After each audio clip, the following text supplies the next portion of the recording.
Cole Remington was 38 years old and had more land than most men could ride across in a single day. Silver Ridge Ranch sprawled across 11,000 acres of high country frontier, cattle pastures that rolled into timber stands, creek-fed meadows, a main house that could sleep 20, bunkhouses for 40 hands, and a reputation that preceded him into every town within 2 days' ride. He'd built it from a single parcel inherited from an uncle who'd barely scratched a living from the same dirt. Cole had turned that parcel into an empire through a combination of hard work, cold calculation, and a willingness to make decisions that other men flinched away from. People envied him. Some feared him. Almost nobody knew him well, and that was fine with Cole. He had long since stopped believing that being known was the same thing as being safe. But Silver Ridge was struggling in ways that Cole hadn't yet figured out how to explain to himself, let alone to anyone else.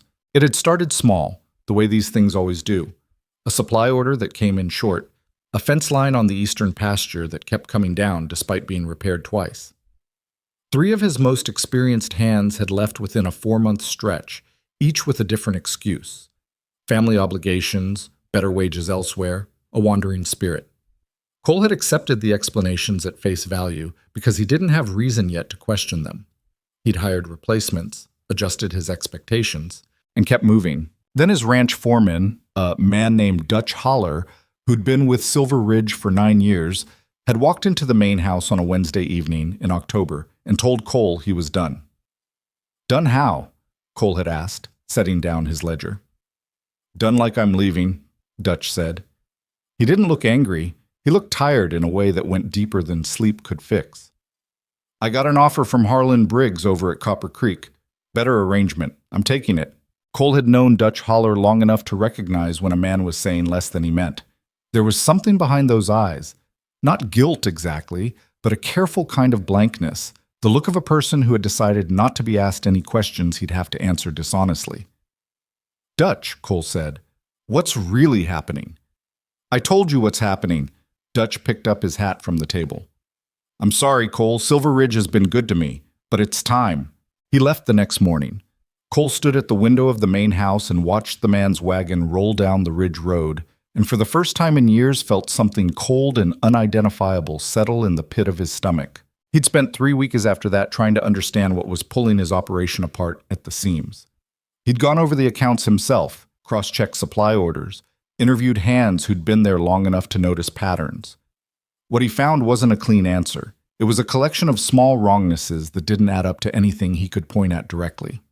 Small discrepancies in inventory counts, a pattern of late deliveries from 2 of his main suppliers that no one had flagged, an unusual number of fence breaks along the northern boundary that backed up against territory owned by a land speculation company he'd never had dealings with. He'd hired a temporary foreman, a man named Ellis Pratt, to run day-to-day operations while he figured things out. Pratt was competent enough but young and uncertain in ways that made the remaining hands uneasy. Cole was managing the house accounts himself, riding the pastures twice a week, and trying to run the business side of 11,000 acres without anyone he genuinely trusted. He was failing at it. Not catastrophically, not yet, but in the accumulated, grinding way that eventually caught up to a man, whether he admitted it or not.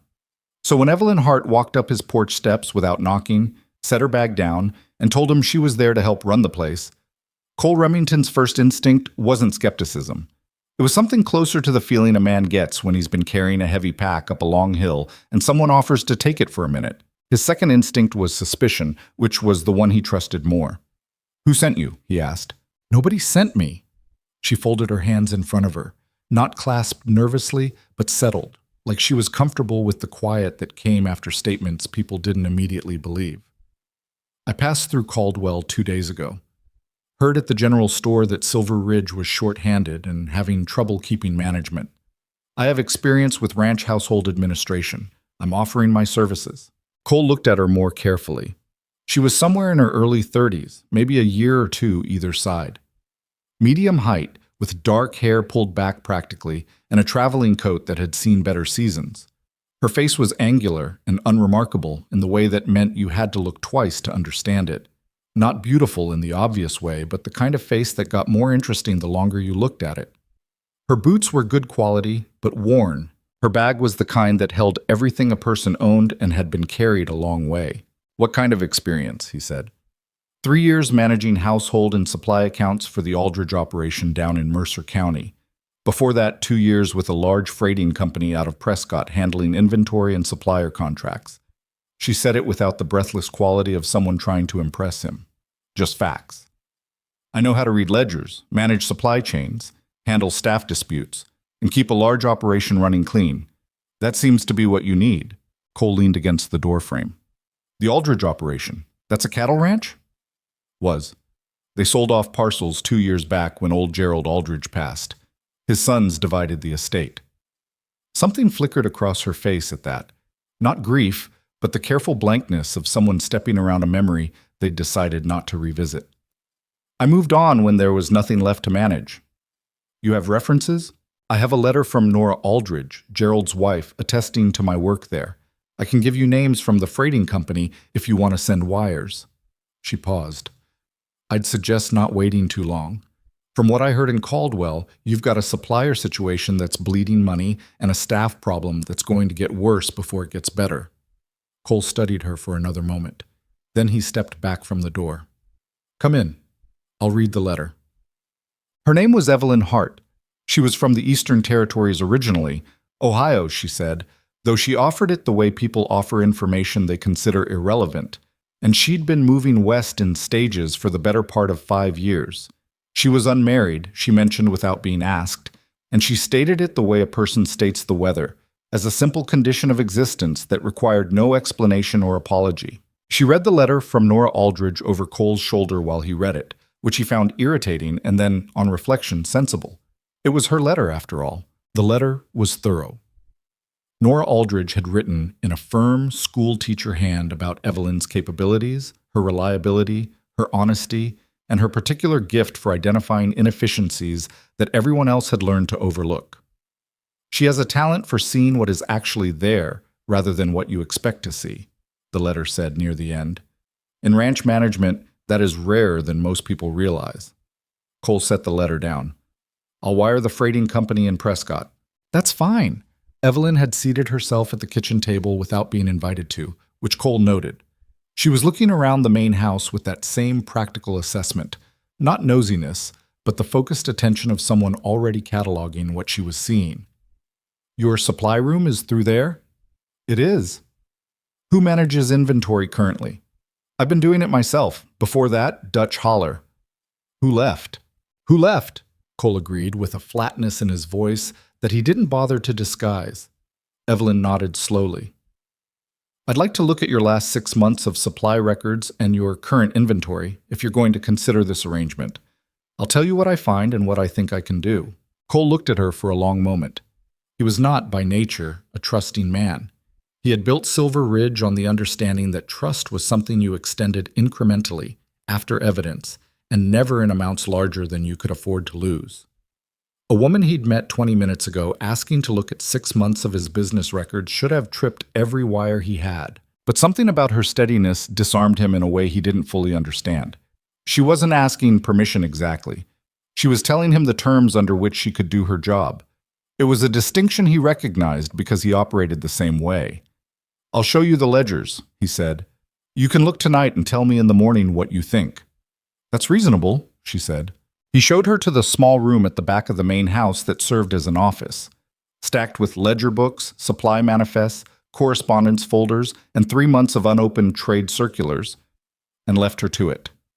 He told himself it was a trial, that he was doing nothing except letting a woman he didn't know look at paperwork, and that he could close the door on the whole arrangement in the morning if he decided against it. He went to bed that night and lay awake longer than he meant to, listening to the occasional sound of pages turning from the back room.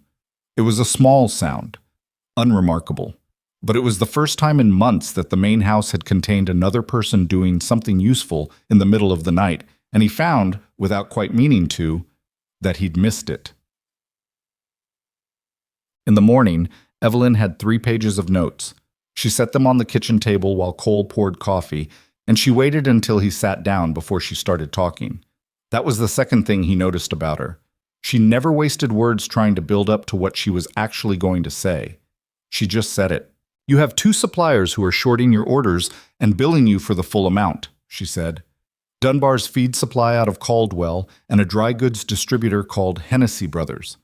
The discrepancies aren't large individually, 10 to 15% on any given order, but across 6 months it adds up to somewhere between $300 and $400 that you've paid for goods you didn't receive.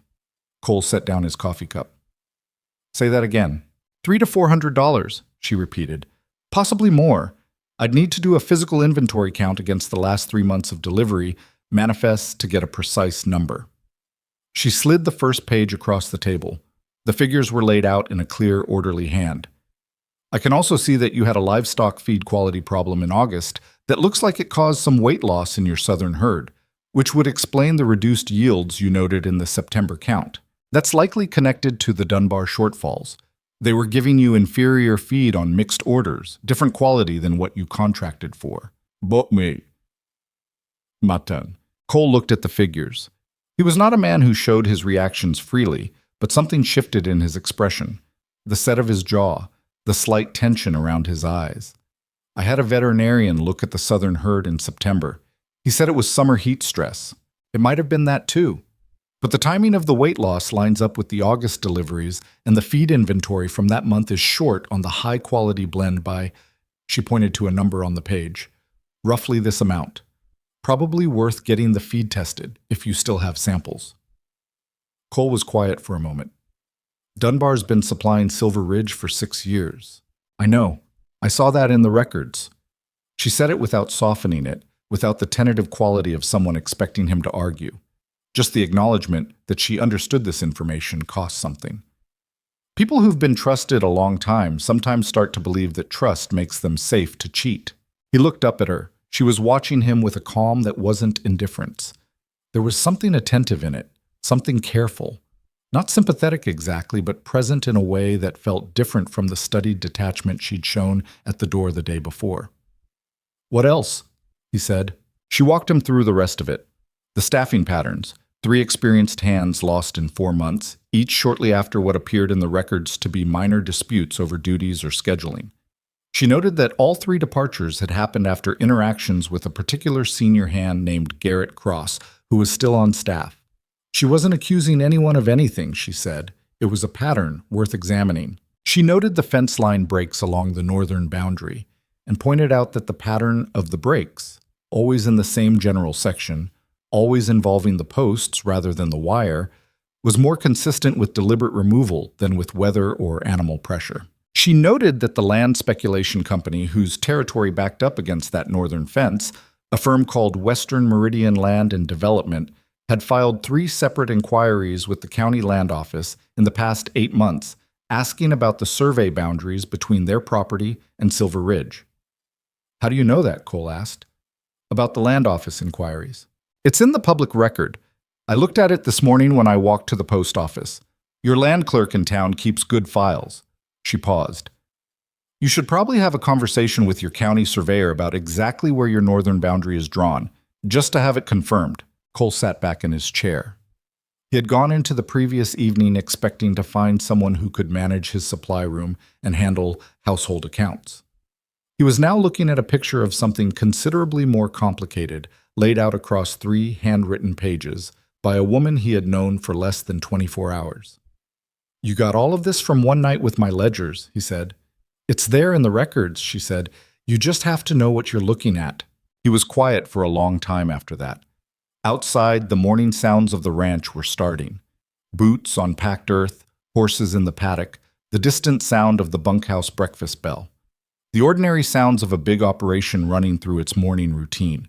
Sounds Cole had lived alongside for years without being able to shake the sense that something beneath them had gone wrong.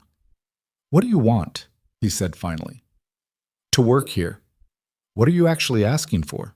Evelyn considered this for a moment, not like someone stalling, but like someone making sure they were going to say it clearly. A fair wage for the work I do. A place to sleep. The authority to make the changes I identify with your oversight and approval.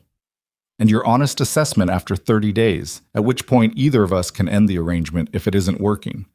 It was a reasonable offer, more than reasonable. It was the kind of offer Cole would have made himself. And if I find something in the wire back from Prescott that I don't like, he said, Then you tell me and I'll be on the road by afternoon." She said it without flinching. Cole nodded slowly. He looked at the 3 pages of notes on the kitchen table. He looked at the woman sitting across from him. The travel-worn coat, the boots that had walked a long road, the steady eyes that didn't seem particularly interested in impressing him or making him comfortable. 30 days, he said. We'll see what you find. What she found, over the course of the first 2 weeks, was a ranch that had been systematically undermined in ways subtle enough that each piece looked like ordinary misfortune. She started with the suppliers. She drafted a letter to Dunbar's feed requesting a full audit of the past 6 months of orders, cross-referenced against delivery manifests. The kind of professional, legalistic letter that made it clear someone with bookkeeping expertise was now paying attention. The response came back defensive, and then, after a follow-up letter, conciliatory. A credit appeared against the Silver Ridge account within 10 days. Hennessy Brothers took longer but arrived at the same conclusion. By the end of the second week, Cole had recovered $260 in credited goods and services that had simply been quietly stolen from him over half a year. She handled it without fanfare, presenting the results to Cole in the same clear, factual way she'd presented everything else. He looked at the credit notices and then at her and said nothing for a moment. "You're going to want new suppliers for at least part of your feed and dry goods," she said. "Not necessarily all of it, but it's worth spreading the orders so no single supplier controls enough volume to make stealing worthwhile." "Agreed," Cole said. "Do you know suppliers in the region?" "I have some contacts from the Prescott years. I'll reach out and compare quotes." He nodded. Then after a pause, "Good work." It wasn't effusive.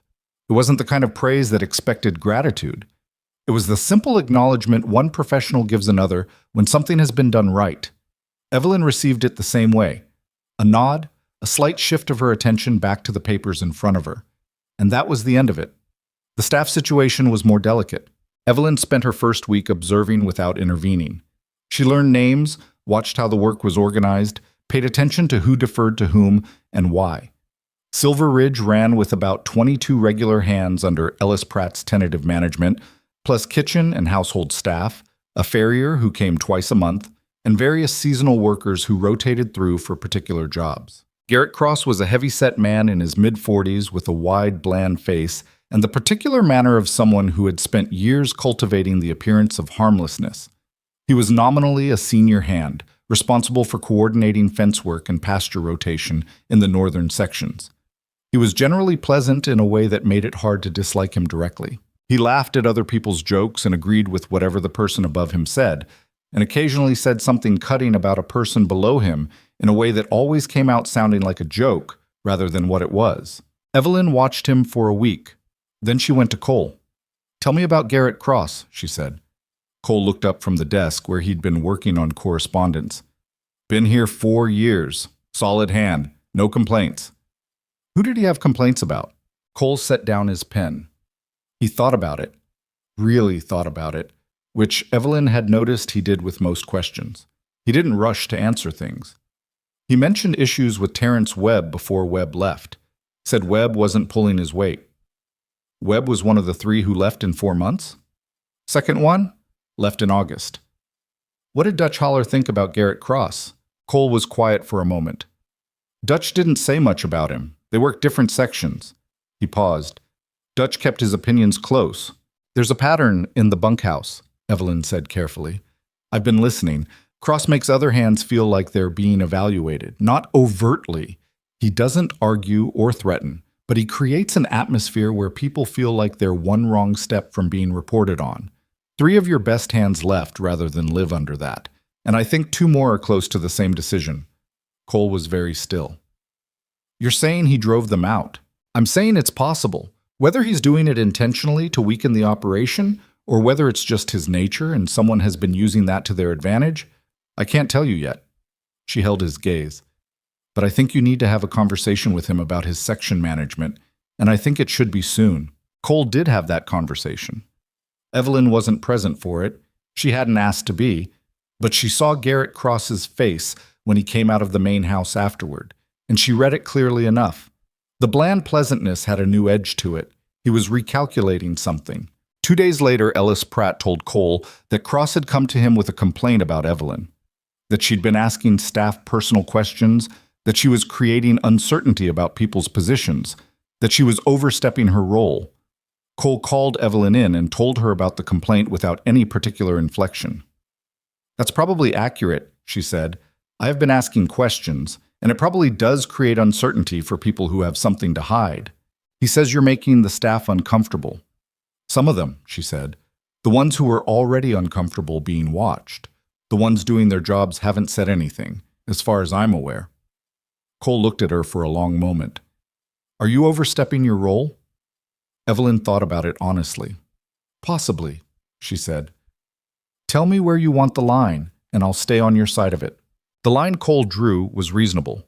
She kept her attention on supplies, household accounts, and administrative operations. The staff management stayed with Pratt, with Cole's direct oversight. It was a fair boundary, and she worked within it without complaint. But she noticed that Cross watched her differently after that. Not with hostility exactly, but with a focused attention that was different from the way he watched anyone else on the ranch. She noted it and said nothing. The ranch itself was starting to show the effects of her presence in ways that didn't show up in ledgers. The kitchen ran better. Small things. Supplies arriving when they were needed instead of 3 days late.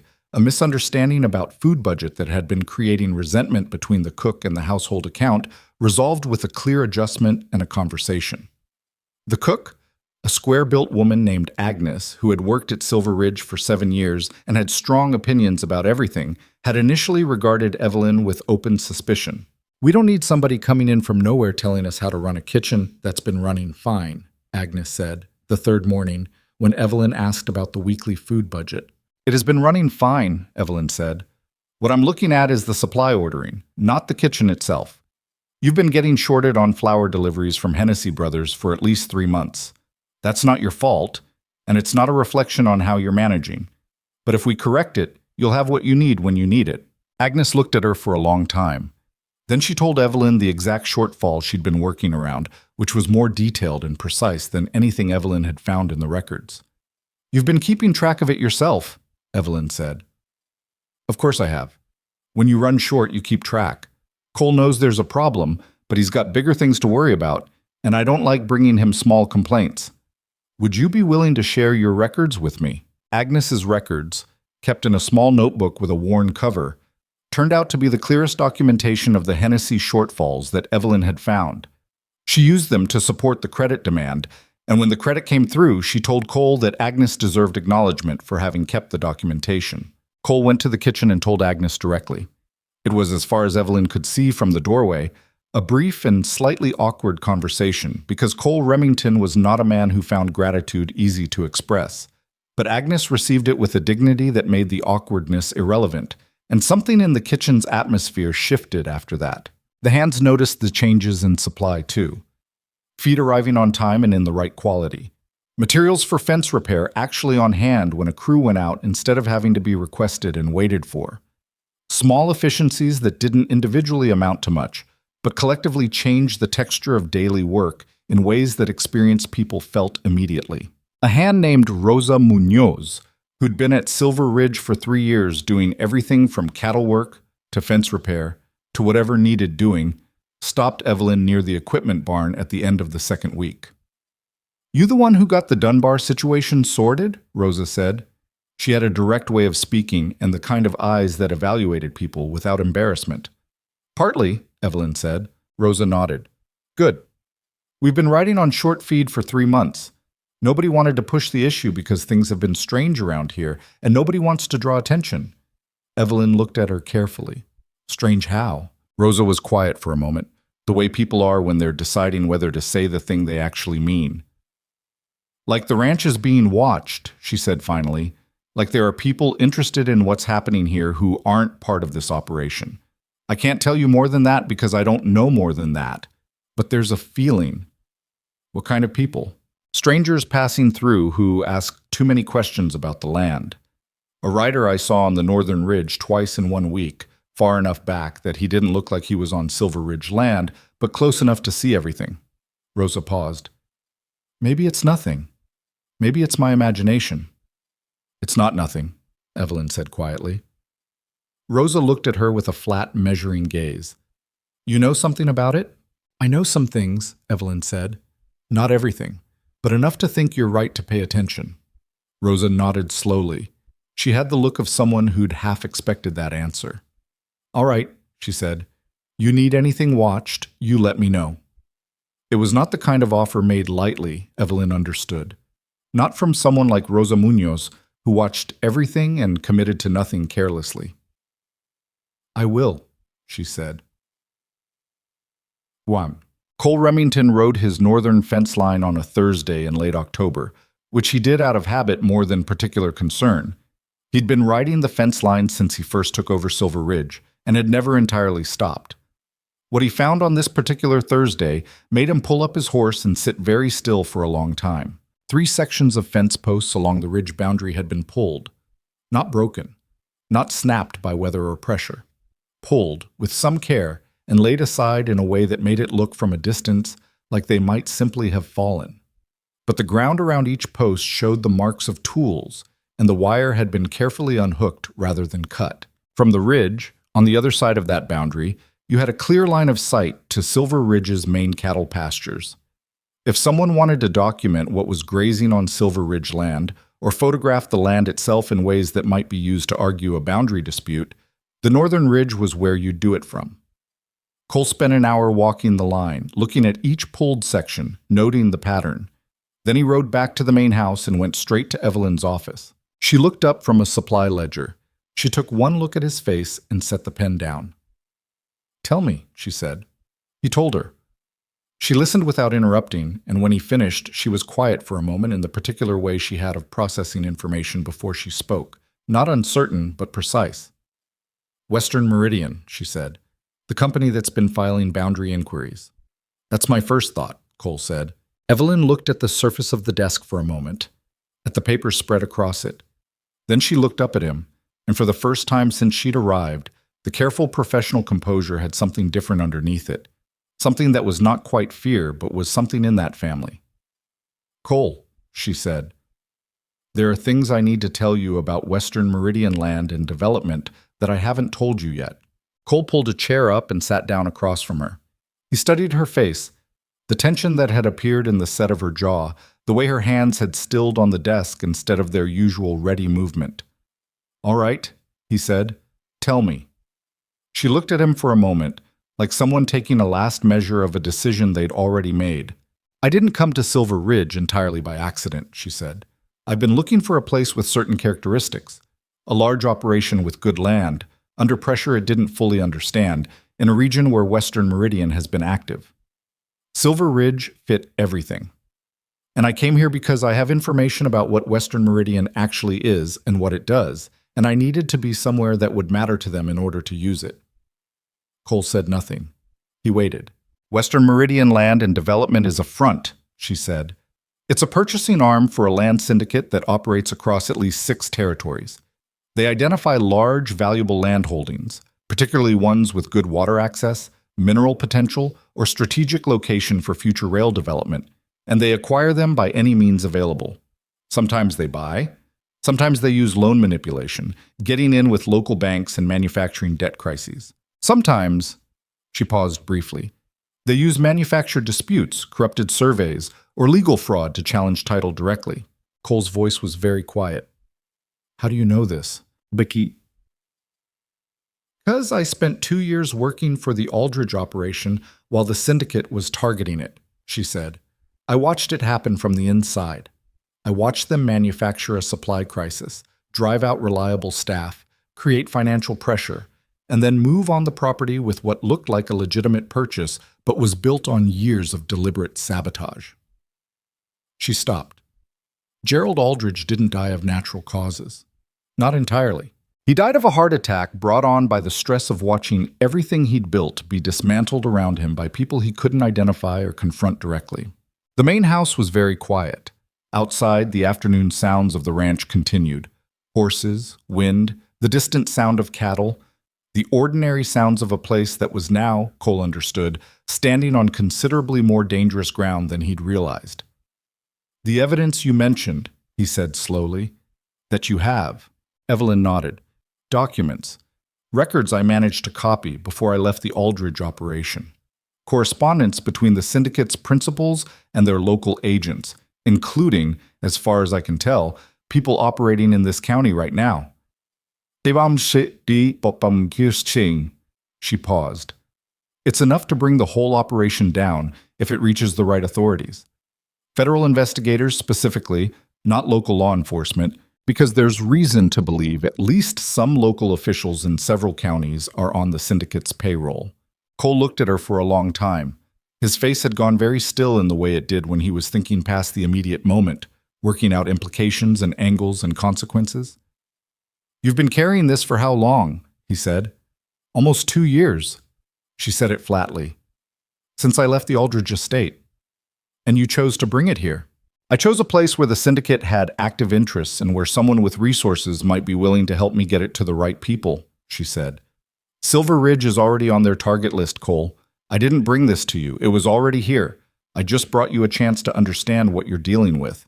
He got up from the chair and walked to the window, stood there for a moment looking out at the land that stretched away from the main house, the pastures, the timberline in the distance, the ridge where 3 fence posts had been carefully pulled from the ground by someone who wanted a clear view. "Where is it?" he said. "The evidence." "Somewhere safe," she said. "Not on this ranch." He turned to look at her. "You don't trust me enough to tell me yet." It wasn't an accusation. He said it the way he said most things, as a plain statement of what was true. "I trust you more than I've trusted anyone in a long time," she said. "But the evidence is the only leverage we have. If something happens to me, or if this conversation is overheard by the wrong person, I need it to still be retrievable." She held his gaze steadily. "I'm not keeping it from you to protect myself from you. I'm keeping the location close because that's what's kept it, and me, intact this long." Cole was quiet for a moment. Then he nodded. A single, deliberate nod. "All right," he said. "Then we figure this out together." He paused. "Starting with what I know about Western Meridian and what you know, and where those things connect." Evelyn looked at him. Really looked at him, with the careful assessing attention she applied to everything. Whatever she found in his face seemed to settle something in her. "Starting with that," she agreed. Outside, the afternoon light was shifting toward evening, laying long shadows across the pastures of Silver Ridge. The cattle moved in the lower fields. A hawk turned slow circles over the ridge. The ranch went on around them in its ordinary way, and neither of them mentioned the fact that they both understood clearly that nothing about this situation was going to stay ordinary for long. Cole poured 2 cups of coffee from the pot on the kitchen stove. He set one in front of Evelyn without asking if she wanted it. She picked it up without thanking him. It was the most honest thing they'd said to each other all day. That evening, while Evelyn worked in the back office and Cole sat at the kitchen table with a map of Silver Ridge spread before him, marking the locations of the fence breaks against the known territory of Western Meridian, Rosa Munoz knocked on the back door of the main house. "There's a man," Rosa said quietly, "been asking about this place in town. Someone told me about it today when I went in for supplies. Stranger, came in on the afternoon stage, staying at the Caldwell Hotel.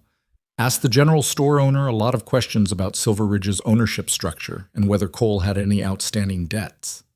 Cole looked at Rosa without expression. "Who told you this?" "Mabel Kramer at the dry goods.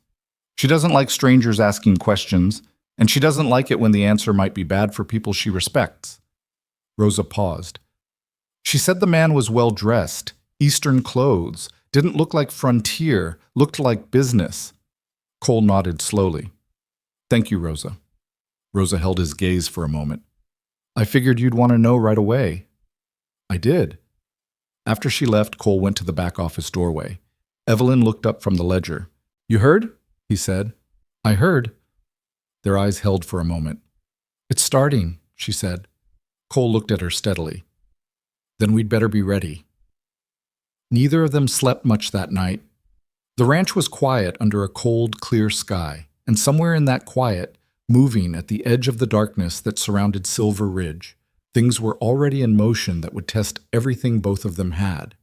They just didn't know yet how much they were going to need each other when it all came apart. The man from the Caldwell Hotel was named Philip Croft. Cole found that out the next morning without having to look very hard for it. He rode into town before breakfast, which he almost never did, and stopped at the hotel under the pretense of asking about a mail package he was expecting. The clerk at the desk was a young man named Tommy Briers, who had been working at the Caldwell Hotel for 2 years and was constitutionally incapable of not sharing what he knew. "We've got a gentleman from back east staying with us," Tommy offered, without being asked, while he was looking through the mail cubbies. "Came in on yesterday's stage, very particular about his room. Asked for the one at the front so he could see the street." A pause. "And he asked me about Silver Ridge, actually, whether Mr. Remington was the sole owner or whether there were investment partners involved." Cole kept his expression neutral. "What did you tell him?" "That I didn't know, and that if he wanted to know about Silver Ridge, he should ask you directly." Tommy found the mail package, which was real enough. A set of survey maps Cole had ordered 2 months ago. He didn't seem very pleased with that answer. Cole took the package. "What does he look like?" "Tall, thin, gray at the temples, maybe 50 years old. Wears his suits like he was born in them." Tommy hesitated. "He came down to the dining room for dinner last night and ate alone and read documents the whole time. Didn't speak to anyone unless spoken to first, and then very briefly." A pause. "There's something a little cold about him, if you don't mind me saying." Cole rode back to Silver Ridge with the survey maps under his arm and his mind working through everything Evelyn had told him the previous evening. She was in the kitchen when he came in, standing at the table going over what appeared to be the previous month's water allocation records, who'd drawn from which wells and when, which struck Cole as a strange thing to be reviewing until he remembered that water rights were one of the primary tools land syndicates used to manufacture disputes. "Philip Croft," he said, setting the maps down on the table beside her papers. Evelyn looked up. Something in her face registered the name, not with surprise, but with the grim recognition of someone who's been waiting to hear a particular word called out in a crowded room. "Where?" she said. "Caldwell Hotel. Arrived yesterday." Cole pulled out a chair and sat down. "You know him." "I know of him." She set down the pen. "He's a land evaluator, works for the syndicate, not as a partner. As an employee, technically, though a well-paid one. He goes into a territory in advance of a formal acquisition move and assesses the target." She paused. "He assessed the Aldridge operation 8 months before they made their move on the estate." Cole looked at her steadily. "So his being here means they're moving faster than we thought, or that they're concerned something has changed, that the timeline they were working to has been disrupted." She met his eyes. "Your supplier situation being corrected, for instance. Someone reporting back that Silver Ridge has new management. Those things would register." "You think someone on this ranch is reporting to them?" "I think it's possible." She said it carefully. "I don't know who, but the speed of Croft's arrival, the very morning after you found the pulled fence sections, suggests someone communicated quickly." Cole's jaw tightened slightly. He was quiet for a moment, and in that silence the kitchen felt smaller than it usually did. "Garrett Cross," he said. "Maybe," Evelyn said, "or someone else entirely. I don't want to name people without better evidence." She paused. "But whoever it is, they know enough about internal operations to make Croft's timing look like a response to something specific." Cole got up and poured himself a cup of coffee, more for something to do with his hands than because he wanted it. He stood at the counter with his back to the window and thought. "All right," he said. "We operate as though we're being watched from inside and outside. We don't talk about the evidence you have in any room where we're not certain who can hear, and we don't change our behavior in ways that signal we're concerned." "Agreed," she said. "We keep working, visibly, normally." She hesitated. "There's one other thing. I need to make contact with someone. A federal land investigator I've corresponded with before, through intermediaries. He knows I exist, knows I have documentation, but we've never been able to get the evidence into his hands securely. If Croft is here, the window may be narrowing." "Who is he?" "His name is Garrett Aldis. He works out of the federal district office in Carson City. He's been investigating Western Meridian's activities in 4 territories for about 2 years, but has been stalled on evidence. Everything they have is circumstantial or has been compromised before it could be formalized." She looked at Cole directly. "What I have would change that. The question is getting it to him without the syndicate knowing it's moved." Cole looked at her for a long moment.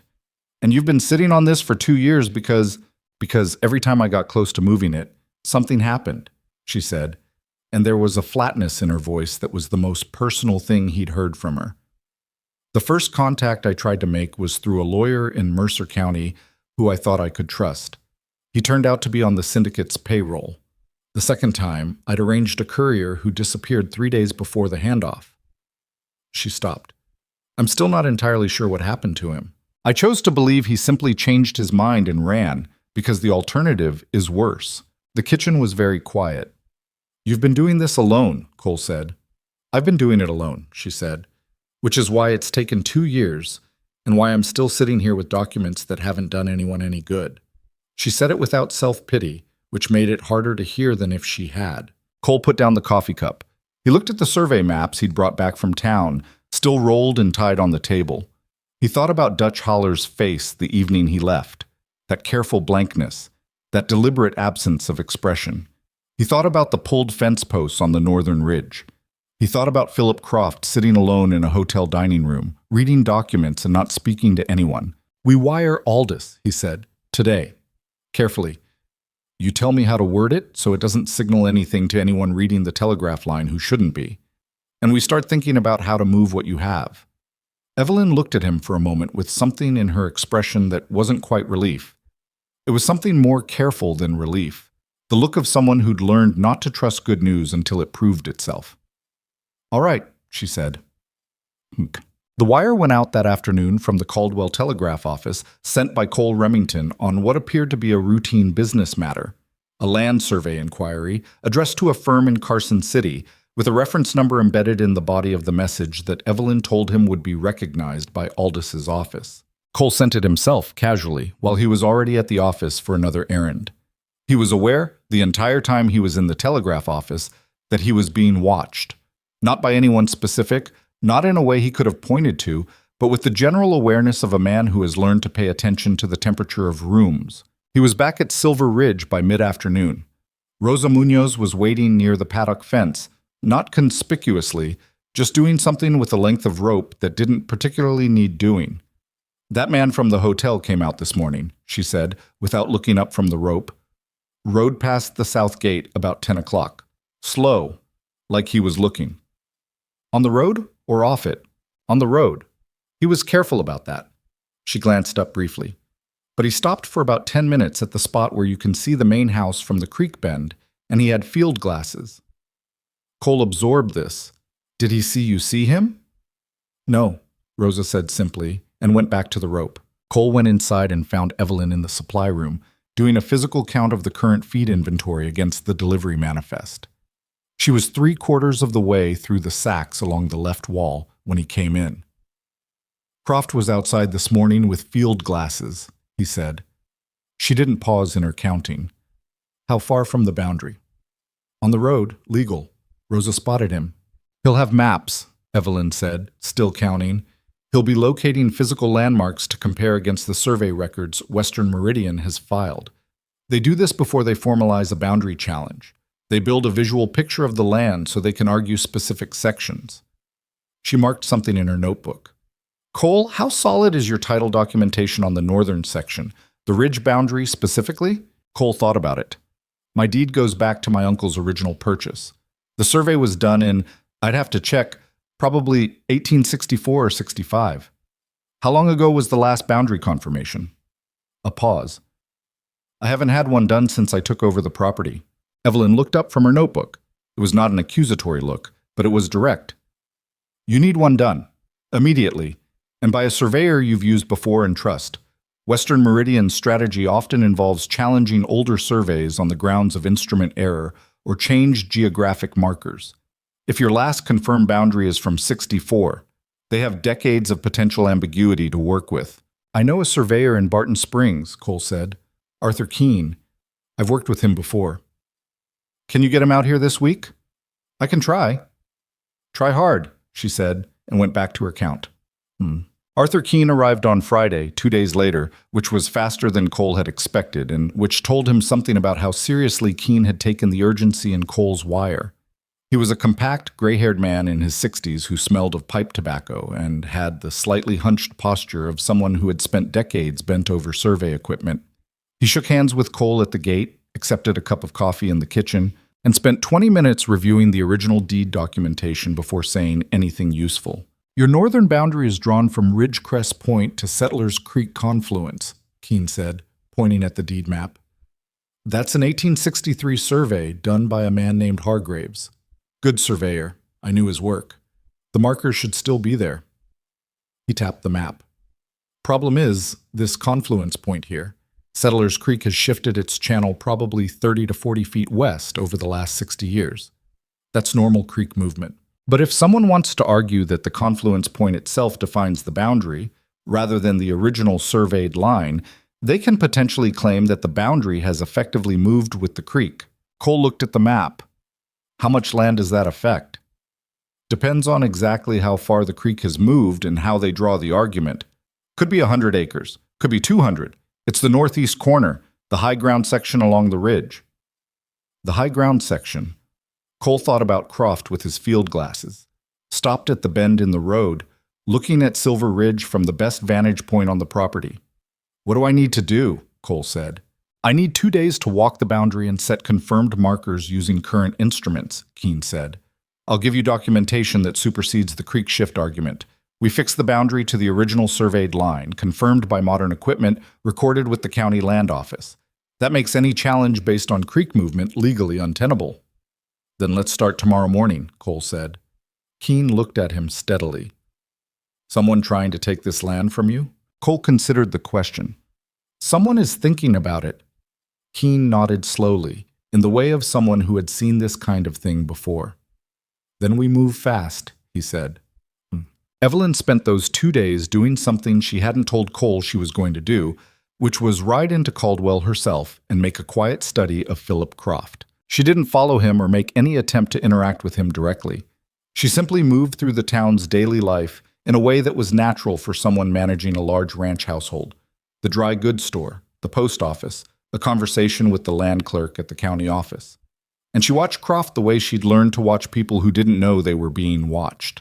From oblique angles, briefly, with the peripheral attention of someone whose gaze appears to be elsewhere. What she saw confirmed some of what she already knew and added some details she hadn't expected. Croft was meeting with people, not publicly, not in the hotel dining room or the saloon or any of the visible gathering places. She saw him twice entering the back entrance of the Caldwell Land and Loan Office, which was a small concern on the secondary street behind the main block, and once coming out of a private meeting with a man she didn't recognize, heavy-set, dressed in local ranching clothes, with the kind of sunburned face that came from working outdoors. She didn't know who the man was. She got back to Silver Ridge in the late afternoon and went to find Rosa Munoz, who was doing equipment checks in the near barn. Do you know a man? Heavy-set, maybe 55, reddish-brown face, wide hat, with a dark band, Evelyn said. I'm not describing him well. Rosa thought for a moment. Sounds like it could be Warren Stills. He owns property on the eastern side of county, toward the Caldwell Land and Loan, now you mention it. She looked at Evelyn carefully. Why? I saw him meeting with the man from the Caldwell Hotel. Rosa was quiet for a moment, and in that quiet, something shifted in her expression. Warren Stills has been trying to sell his eastern property for 2 years, she said. Had some trouble with his water rights. A dispute with a neighbor that went to county arbitration. He lost. A pause. The neighbor who disputed his water rights. His representation came from a firm in the capital that I have never been able to find the name of, even though the paperwork says it right there. Some firms, when you try to look them up, they just sort of don't exist the way they should. Evelyn looked at her. You looked into this. I looked into it a little, Rosa said, with the simple directness that was characteristic of her. My cousin had a similar dispute 2 years ago, lost his property because of it. I started paying attention. She paused. Warren Stills losing that water dispute put pressure on his land value. If someone offered to buy it now, he'd get maybe 40 cents on the dollar of what it's worth with full water rights. And that property borders Silver Ridge's eastern section, Evelyn said. It does, Rosa said. They stood in the barn for a moment in the smell of hay and horses, while the pieces of it settled into their proper places between them. They're not just coming at the northern boundary, Evelyn said, more to herself than to Rosa. Doesn't look like it. Rosa said. Cole took the news the way he took most news, without visible emotion, standing very still, processing. He was sitting at the kitchen table when Evelyn came in and laid out what she'd found, and he didn't interrupt her once, which she'd noticed was his way when the information mattered. When she finished, he sat with it for a moment. Eastern section and northern section simultaneously, he said. They take the eastern property through Stills, get a foothold on my right flank, challenge the northern boundary from the ridge. If both moves work, they effectively cut Silver Ridge in half and make the remaining land less viable as a cattle operation. That's how they did the Aldridge estate, Evelyn said. Not one direct attack. A series of compressions from different directions. Each one individually looks like normal business, normal land disputes, nothing criminal. It's only the pattern that reveals what they're doing. And the pattern is only visible if someone is looking at all of it at once, Cole said. Which is why it works, she said. Ranchers are dealing with their own problems. They're not looking at what's happening to their neighbors. By the time the pattern is visible, the pieces are already in place. Cole looked at the map of Silver Ridge that was still spread on the kitchen table from his work with Arthur Keene earlier. He looked at the northern ridge, marked now with Keene's updated survey notes. He looked at the eastern boundary, where Still's property made a long rectangle adjacent to Silver Ridge's right flank. I need to talk to Warren Stills, he said. Yes, Evelyn said. But carefully. If Stills is already in negotiation with the syndicate, a direct approach from you might accelerate their timeline. They might move to close the deal before you can offer him an alternative. What's the alternative? You buy the eastern property yourself, she said, or offer a partnership arrangement, water rights sharing, shared boundary maintenance, something that makes selling to someone else less attractive than staying adjacent to Silver Ridge on good terms. Cole looked at her. That property is going to cost money. Yes, she said, without softening it, but it will cost considerably less than what Silver Ridge loses if they get a foothold on your eastern boundary. He looked at the map for another long moment. Then, how much do you think Stills owes on the property? I don't know, but I can find out. She paused. I'm good at finding things in records. Something shifted in Cole's expression. Not quite a smile, but the adjacent thing, the slight loosening around the eyes that was, she had come to understand, about as close as he generally got. I know you are, he said. It was Ellis Pratt who first noticed the change in Garrett Cross. He came to Cole on a Saturday morning, looking uncomfortable in the way that men who don't like delivering uncertain information look uncomfortable, standing in the doorway of the main house with his hat in his hands, shifting his weight. Garrett's been off, Pratt said, when Cole asked him directly what he wanted. Not in his work exactly, and that the work's fine, but he's been talking to the other hands, not in an obvious way, just he keeps bringing up how uncertain things feel around here, how nobody knows what's going to happen with the ranch, how change is coming, and maybe not everyone is going to have a place in it. Pratt paused. He said something yesterday about how he'd heard from a man in town that Silver Ridge might be changing hands before year's end. Cole looked at Pratt for a long moment. Who told him that? I don't know. He said he heard it. Didn't say from who. Pratt shifted his hat between his hands. I don't know what to make of it, Cole. Garrett's never given me direct trouble, but some of the newer hands are listening to him, and it's making people uneasy. Thank you for telling me, Cole said. After Pratt left, Cole went to find Evelyn. She was in the records room, which she'd gradually reorganized over the past 3 weeks into something that actually functioned as an archive rather than a pile. She looked up when he came in. He told her what Pratt had said. Evelyn was quiet for a moment. That's not random rumor, she said. That's a specific thing planted with a specific purpose. If the hands believe Silver Ridge is changing ownership, some of them will start looking for other work. Morale drops, operations get sloppier, and a ranch with staff instability looks weaker in any legal proceeding. Cross is the source of it, Cole said. He's passing it along, Evelyn said. Whether he understands what he's doing or whether someone fed it to him knowing he'd spread it without fully grasping what it was for, I can't tell you. Does it matter? She considered that honestly. For how you deal with it? Maybe not. The effect is the same either way. Cole stood in the doorway of the records room and looked at the shelves she'd organized. Neat rows of ledgers and files and correspondence, things that had been chaotic piles 6 weeks ago. He thought about Dutch Haller leaving, about the 3 hands who'd gone before him, about the pulled fence posts on the northern ridge, and Croft with his field glasses, and Warren Stills meeting with a man from the east in the back of a loan office. "I'm going to talk to Cross today," he said. "All right," Evelyn said. "You don't think I should?" "I think you should. I just think—" She paused, choosing her words with the care she brought to things that mattered. Go in knowing that the goal isn't to catch him in anything. The goal is to make clear to him that Silver Ridge is not changing hands, that you know what's being said and who's saying it, and that his continued employment here depends on what happens next. She met his eyes. If he's working for someone outside this ranch, that message will get back to them. And it might slow some things down. And if he's not, then you've corrected a rumor problem with the person spreading it, she said. Either way, it's not a mistake. Cole's conversation with Garrett Cross lasted about 15 minutes in the equipment yard, away from the main bunkhouse. Evelyn didn't watch it happen, but she saw Cross's face afterward from the supply room window as he walked back toward the bunkhouse. And what she saw there was interesting. Not fear, not the deflated look of someone who'd been caught, something more calculating. The look of someone revising a plan. She noted it and said nothing yet. What? The reply from Carson City came 8 days after Cole had sent the wire. 8 days that had felt considerably longer, given everything else that was happening.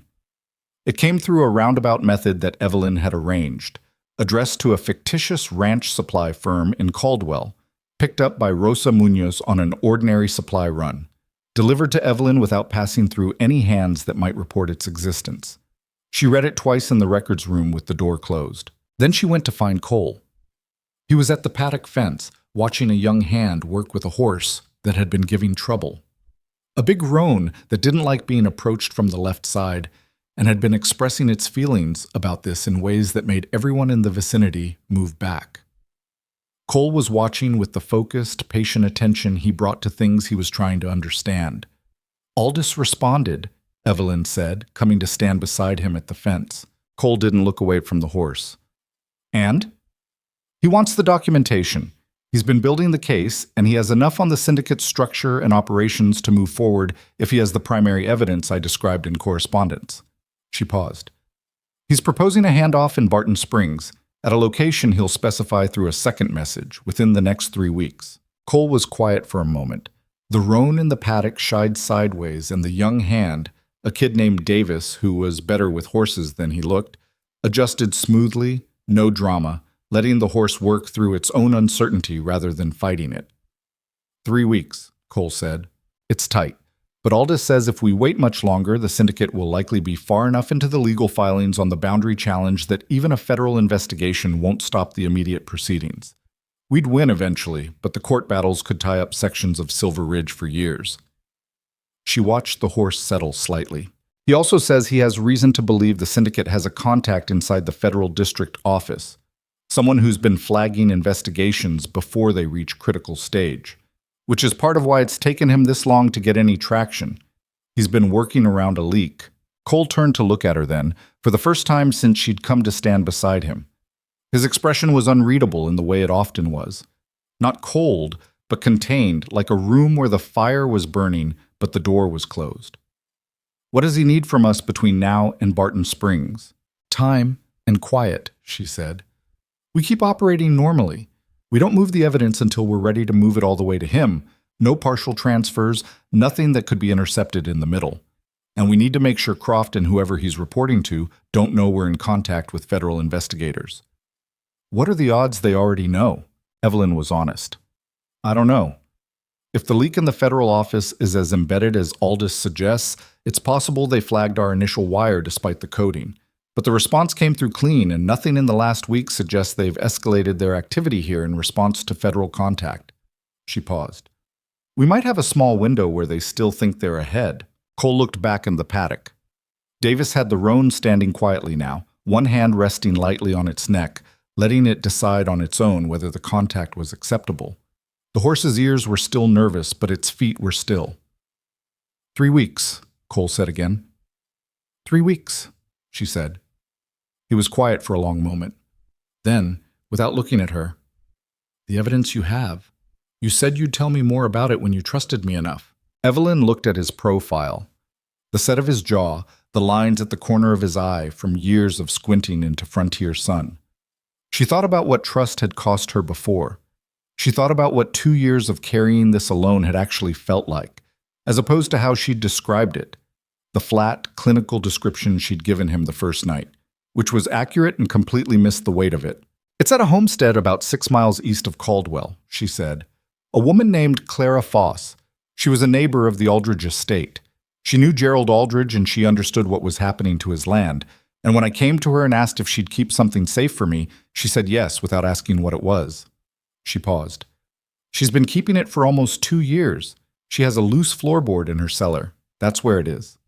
Cole nodded slowly. She's alone out there? She has a farmhand who's been with her for 30 years and 2 dogs who make a lot of noise. A pause. She's tougher than most people would expect. She knows what she's holding. She knows it's important and that people would rather it didn't exist. That was enough for her. Cole was quiet for another moment. Then, we're going to need a way to get it from Clara Foss to Barton Springs without it being traceable and without putting her in danger. I know, Evelyn said. I have an idea about that, he said, but I want to talk to Arthur Keene first. He has dealings in Barton Springs, and I trust his judgment about how things move through that town. All right, she said. The roan in the paddock had dropped its head, and Davis was standing very still beside it, one hand still resting on its neck, letting the stillness do the work. It was the most patient thing Evelyn had seen in a long time, and she watched it for a moment longer than she meant to. Cole, she said. Yeah. I want you to know. She stopped, started again. I know that what I brought here isn't what you asked for when you hired me. You asked for someone to manage your household accounts and fix your supply problem. What you got was considerably more complicated. Cole turned to look at her again. In the afternoon light, his face was harder to read than usual, but his eyes were steady and direct in the way she'd come to recognize as characteristic of him when he was about to say something he actually meant. You also fixed the supply problem, he said, and the staffing situation is better than it was, and my accounts are the cleanest they've been in 3 years. He paused. The rest is complicated, but it's not your fault it was already here. It was not the kind of reassurance that wrapped things up neatly. It was the kind that acknowledged the mess while being honest about its origins, which was, she had come to understand, what Cole Remington offered instead of comfort. It was, she thought, enough. 3 days later, Evelyn found evidence of what they'd feared. It was in the bunkhouse records room, a small side space off the main bunkhouse where work schedules were posted and shift records were kept. She'd been in there on a legitimate errand, checking the rotation schedules to understand how many hands were on the northern fence section on the days the posts had been pulled. Behind the schedule board, tucked flat against the wall in a space that could only be found if you were looking for it, she found a folded paper. She didn't touch it for a moment. She stood and looked at it, feeling the specific stillness that comes before a decision about what to do with something you've found that you weren't supposed to find. She took it out carefully and read it without unfolding it fully, just enough to see what it was. It was a list, written in a hand she didn't recognize.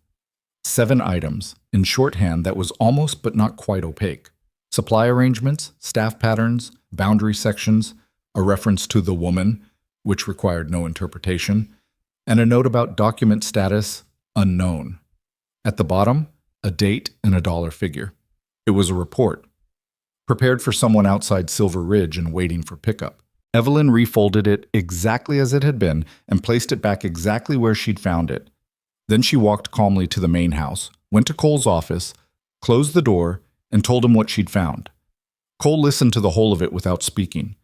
When she finished, his expression had gone very still in a way she'd learned meant he was not calm, but was choosing to appear calm, which was a different thing and which generally preceded something deliberate. We leave it where it is, he said. Yes, she said. If whoever placed it finds it disturbed, they'll know they're compromised. And if we leave it, they'll pick it up thinking they're still invisible. And we watch who picks it up, Evelyn said. Cole nodded, then, Rosa. Yes, Evelyn said. I was thinking the same thing. Rosa Munoz, when they came to her, listened to the whole situation with the particular stillness that had become one of the things Evelyn most relied on in a world that had gotten complicated quickly. She asked two clarifying questions, both precise. Then she said she would watch the bunkhouse records room in the most natural way available to her, starting that evening. "I need to know who and when," Evelyn said. "Nothing more. Don't confront anyone. Don't let them see you watching." "I know how to look at things without looking at them," Rosa said, with a flatness that indicated this was not a newly acquired skill. 2 days later, Rosa came to Evelyn at dawn before the ranch was fully awake. "It was picked up last night," she said quietly. "Around 2 in the morning." "Who?" Evelyn said. Rosa looked at her steadily. "Ellis Pratt, the ranch foreman, Cole's temporary replacement for Dutch Holler, the man who'd come to Cole with the concern about Garrett Cross's rumors, which meant that either Pratt had genuinely been alarmed by Cross's behavior, or he'd come to Cole with a calculated move to appear trustworthy while simultaneously managing what information about Cross reached Cole's attention. Evelyn thought about this for a moment. Then she went to find Cole. He received the news in the same still way he'd received everything else in the past 2 weeks. Then he walked to the window and stood there for a long time, looking out at the operation he'd built. The yards and barns and pastures, the hands moving through their morning work, the ordinary life of a big ranch going about its day. "Pratt's been here 8 months, he said. "Yes. He was recommended by Harlan Briggs at Copper Creek." He paused. "Dutch Holler left and went to Copper Creek. Dutch recommended Pratt for the foreman position here, and Briggs endorsed that recommendation." Evelyn looked at his back. "And Dutch Holler left Silver Ridge right around the time the syndicate's interest in the northern boundary began intensifying." "I thought Dutch left because of Briggs's offer," Cole said. "A better deal," he said. "He might have. Or he might have been offered something to leave and to bring Pratt in behind him." She kept her voice level. "I don't know Dutch's situation or what pressures he may have been under, but the chain is there." Cole was quiet for a long time at that window. 9 years, he said, very quietly. Dutch Holler was with Silver Ridge for 9 years. There was nothing useful Evelyn could say to that, so she said nothing and let him stand there with it. After a while, he turned from the window. His face had resolved itself into something that was not anger, but was in the same territory. A settled, cold kind of clarity that was almost worse than anger because it was more durable. "We're moving the evidence," he said. "Not in 3 weeks. As soon as Aldous gives us a location, we move it. Whatever we need to do, whoever needs to be involved, we move it fast and clean before Pratt has a chance to report that we know about him." He looked at her directly. "Are you ready for that?" Evelyn thought about 2 years of careful, isolated waiting. She thought about the Aldridge estate and Gerald Aldridge's face in the months before he died, and the sound of the auctioneer's voice when his land went to buyers who had manufactured the necessity of that auction. "Yes," she said, "I'm ready." Outside, the morning was moving toward midday, and Silver Ridge went on around them. But something had changed in the air of the place, some quality of the waiting that had thinned and resolved itself into something more immediate. The watching and the careful gathering had come to their limit. Whatever was going to happen next was going to happen fast, and neither Cole Remington nor Evelyn Hart was going to let it happen to them.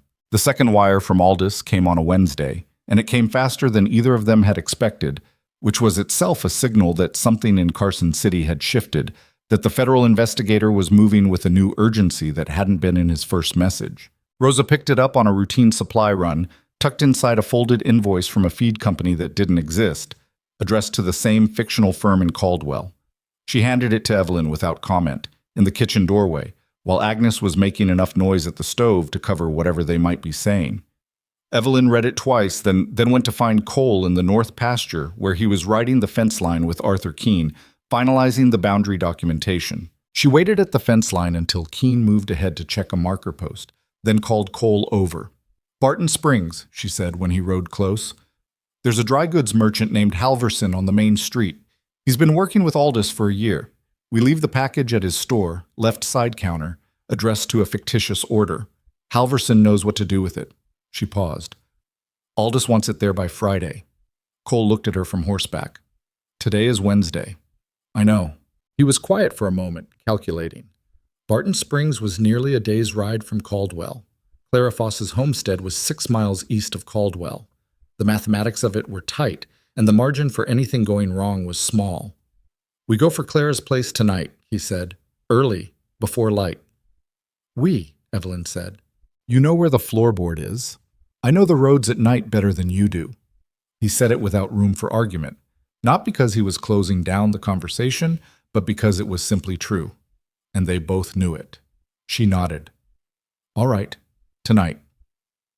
They told no one. That was the hardest part in some ways. Not the logistics, not the risk, but the necessary silence, the understanding that every person they informed was a potential fracture in the plan. Rosa knew enough to know something was moving. Agnes knew nothing and was better off that way. The hands went about the evening routine as though it were any other Wednesday, and Evelyn sat through dinner at the main house table across from Ellis Pratt and listened to him talk about the weather forecast and the condition of the eastern pasture fencing. And she looked at his face and thought about the folded paper behind the schedule board and felt something cold and steady settle in her chest. Pratt was not a bad actor. He had the natural ease of someone who had been doing this long enough that it no longer required effort. He passed the bread and asked about the supply order for next week and commented that the roan in the paddock was finally coming around. Davis had a good hand with horses, and none of it was forced or hurried. He was simply a man at a dinner table, invisible in the ordinary way, doing the work of being invisible. Evelyn had met people like this before. She'd worked alongside one at the Aldridge estate for almost a year before she understood what he was. The understanding, when it came, had not been dramatic. It was just the slow, sickening adjustment of recognizing that a landscape you thought you knew had a different shape than you'd believed. She passed the bread back and said the supply order looked fine. After dinner, she went to her room and lay down for 3 hours without sleeping, listening to the ranch settle into its night sounds, the wind off the ridge, the horses shifting in the paddock, the occasional creak of the bunkhouse. At 11 o'clock she got up, dressed in her darkest clothes, and walked quietly to the stable. Cole was already there, saddling 2 horses in near darkness, working from memory and touch. He handed her the reins of the smaller mare without speaking. They walked the horses out of the stable and past the paddock fence and down the track toward the south gate before mounting, keeping the noise low until they were far enough from the bunkhouse that it didn't matter. The night was cold and clear, the kind of cold that came off the high country in late autumn and settled into everything. The road east of Caldwell was familiar enough in daylight, but in darkness it had a different quality. The landmarks reduced to shapes, the distances harder to judge, the sense of moving through a landscape that was recognizable but not quite known. They rode mostly in silence. Cole set the pace, which was steady and not rushed, because a rushed pace on a dark road was how horses went lame and plans came apart. Evelyn rode beside him and thought about Clara Foss and the loose floorboard in her cellar, and 2 years of careful preservation coming to its end point tonight, one way or another. "Tell me about when you took the documents," Cole said, after they'd been riding for about an hour. He said it quietly, not as if he needed to know, but as if he understood that talking was better than the silence at that particular moment. Evelyn thought about it. "The night before I left the Aldridge estate," she said. "Everyone knew the sale was going through. It had been announced 3 days before. The buyers were representatives of a holding company that I recognized from the correspondence I'd been managing. I understood by then what the holding company was." She paused. Gerald Aldridge had been dead for 6 weeks. Nora was in no state to understand what was happening to the property. She was still in the middle of grief and the lawyers were handling everything, and I think she believed the sale was inevitable and somehow right, that it was Gerald's debt being cleared. A pause. It wasn't.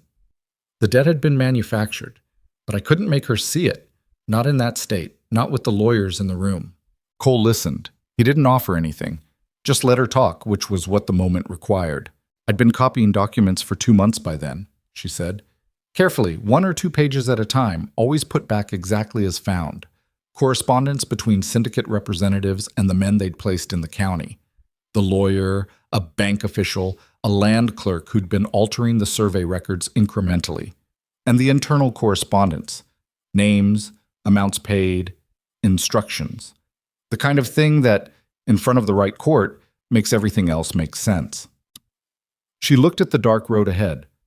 "I took what I had that night and walked to Clara Foss's farm and asked her to keep it. Then I left at sunrise and spent the next 2 years trying to figure out how to move it safely. Cole was quiet for a moment. You could have run, he said. Left the documents at Clara's and just kept going. I thought about it, she said honestly. I thought about it seriously. Every time something went wrong with the transfer plan, the option of just disappearing got more attractive. She paused. But the syndicate was still operating. Whatever they did to the Aldridge estate, they were doing to other people. Walking away felt like, I don't know, like setting down a weight you've been carrying and turning around and watching someone else pick it up and get crushed by it. Cole nodded slowly, in the dark. He didn't say anything that turned it into a compliment. He just acknowledged it with the nod, which was, she had come to understand, how he acknowledged things that mattered to him. Clara Foss's homestead sat at the end of a rutted track off the East Caldwell Road, a modest house and a working barn and a kitchen garden that had been put to bed for winter. There were 2 large dogs, as advertised, who started barking when the horses turned onto the track. By the time Cole and Evelyn reached the front gate, a lamp had appeared in the front window. Clara Foss opened the door before they knocked. She was in her 60s with gray hair loose around her shoulders and a wool blanket over her nightgown, and the expression of someone who had expected this at some point and had made her peace with it. She looked at Evelyn, then at Cole, then back at Evelyn. It's time, she said. It's time, Evelyn said. Clara stood back and let them in. The house was warm from the bank stove. She led them to the cellar without ceremony. Down a narrow stair, a lamp held ahead of her, the dogs waiting at the top with the anxious attention of animals who know something is happening but can't identify the specific threat. The loose floorboard was in the far corner, behind a stack of canned goods on a low shelf. Clara moved the shelf aside without asking for help, with the ease of someone who'd done it before, checking on a thing she was responsible for. Beneath the board was a flat tin box, the kind used for storing documents or valuables. Evelyn took it out and opened it, and there was a moment, just a moment, where she looked at what was inside and something in her face changed. Not visibly, not in any way Cole could have described precisely, but he saw it. The particular expression of someone who has been a long time without the thing they were protecting, and suddenly has it back in their hands. It's all here, Evelyn said quietly. She closed the tin and put it inside the canvas bag she'd brought. Then she looked at Clara. Thank you, she said, for 2 years of keeping this. Clara waved a hand in the direction of the thanks, not dismissively, but in the manner of someone who considers themselves to have done an ordinary thing and doesn't need it made extraordinary. You better get moving, she said. Whatever you're doing with it, do it fast. Cole pulled out his wallet. Clara shook her head before he'd even opened it. Keep your money, she said. Just make sure it was worth it. They were back on the road within 15 minutes.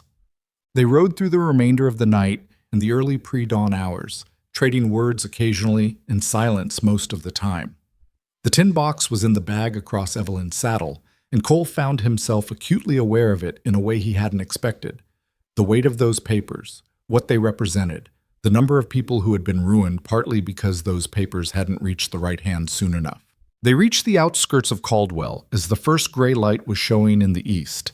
Cole turned them onto a side road that bypassed the town center, avoiding the hotel where Croft was staying. We go back to Silver Ridge, Cole said. Sleep a few hours. Then we take the papers to Barton Springs this afternoon.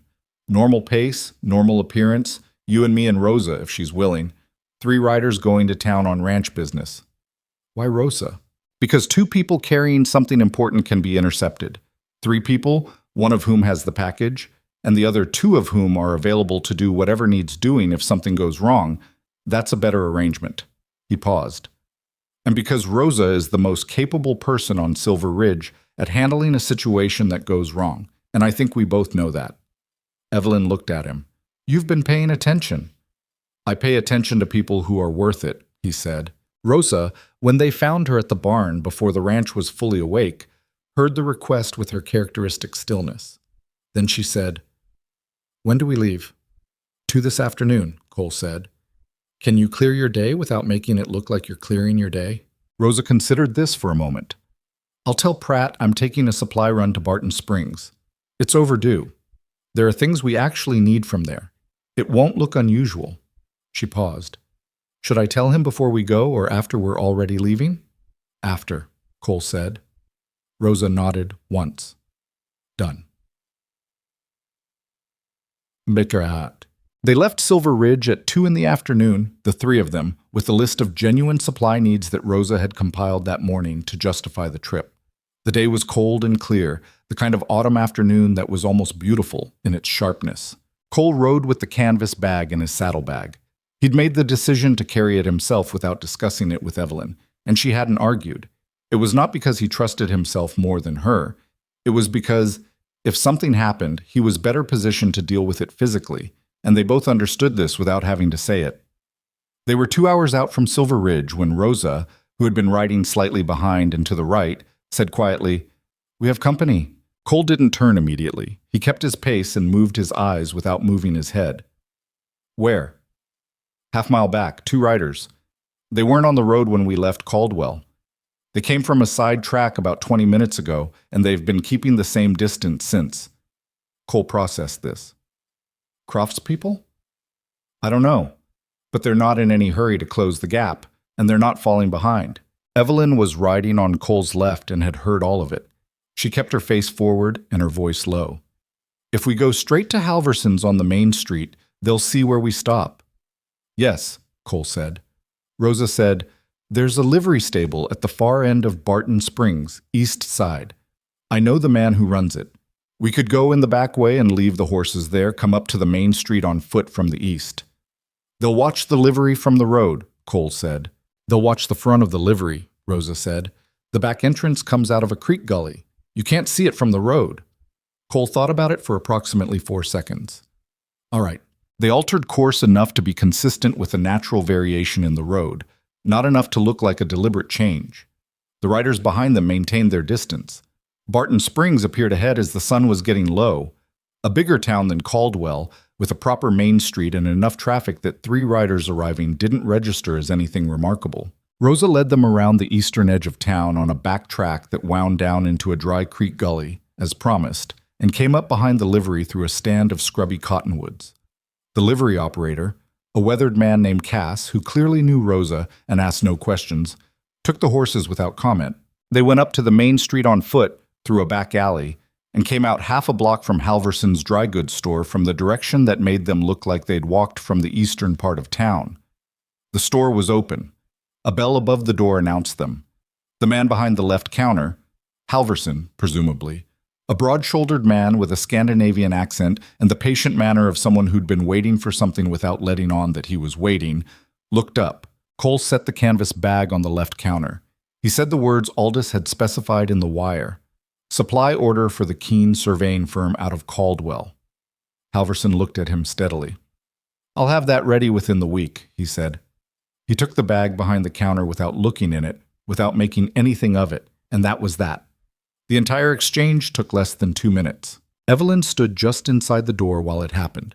She watched the bag leave Cole's hands and go behind the counter, and she felt something move through her that was not relief. Not yet, because it wasn't over, but something adjacent to it. The specific physical sensation of a weight that had been in place so long you'd stopped feeling it as weight until the moment it was gone. She became aware that her hands were shaking slightly and put them in her coat pockets. Cole came to the door.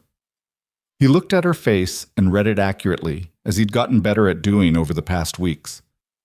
He didn't say anything. He opened the door and they walked out onto the main street of Barton Springs in the late afternoon light, Rosa falling into step beside them. They walked half a block before Rosa said, "The riders. They're on the main street, 40 yards behind us." Cole didn't stop walking. "Both of them?" "One of them. The other one I haven't seen yet." The one they hadn't seen was the variable that mattered. Cole's mind worked through the possibilities with the speed of someone who'd been making decisions in uncertain terrain for years. The package was already behind Halverson's counter. Whatever happened to them now, it didn't change what the package was or where it was going. The only thing that changed if they were taken or stopped or confronted was whether they were available to deal with what came next. "We need to get back to the livery," he said, separately. Rosa peeled off first, turning into a shop doorway with the natural ease of someone who'd seen something she wanted to look at. Evelyn and Cole kept walking another half block before Cole steered them into the narrow passage between 2 buildings, and they moved through it quickly, coming out behind the main street buildings and moving back toward the gully. Behind them, somewhere on the main street, there was a commotion. Voices raised, then a shout, then the sound of running feet. But it was behind them and getting farther away, and Cole didn't slow down. They were at the livery in 4 minutes. Rosa was already there, appearing from a different direction with the complete composure of someone who had taken a slightly longer route for reasons of her own. "What happened back there?" Cole said. "I bumped into the rider," Rosa said. "Not literally, but I walked close enough that he had to make a decision about whether to follow the two of you or deal with me being right beside him. He chose to deal with me being beside him, and then the decision had already been made." She paused. "He's not a professional. He didn't know how to recover from having to make a choice he wasn't expecting." Cole looked at her for a moment. "Are you all right?" "I'm fine," Rosa said, with the faint implication that this was a slightly unnecessary question. They rode back to Silver Ridge in the dark, and by the time the ranch lights came into view on the ridge, all three of them were tired in the particular way that comes not from physical effort but from sustained alertness. The specific exhaustion of a day spent paying attention to everything. Evelyn saw the light from the main house windows, the familiar shape of the stable, the bunkhouse dark except for one window. She had been on the road in the dark twice in 24 hours, and she was aware, with a tiredness she hadn't let herself feel until now, of how much she'd been carrying for how long. She thought, "It's done. The first part of it is done."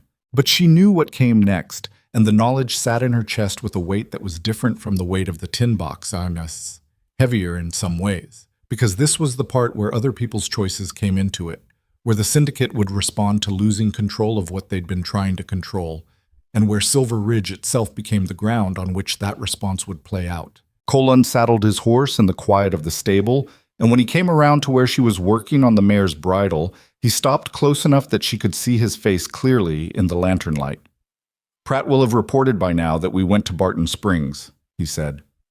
"Yes. When the package reaches Aldous, and Halverson is reliable, so that's a matter of days, the federal investigation starts moving. Formally. Warrants, subpoenas, the kind of process that can't be quietly stopped." He paused. "Between now and then is the dangerous window. When the syndicate realizes what's happened, they'll know Silver Ridge is where it came from." "I know," Evelyn said.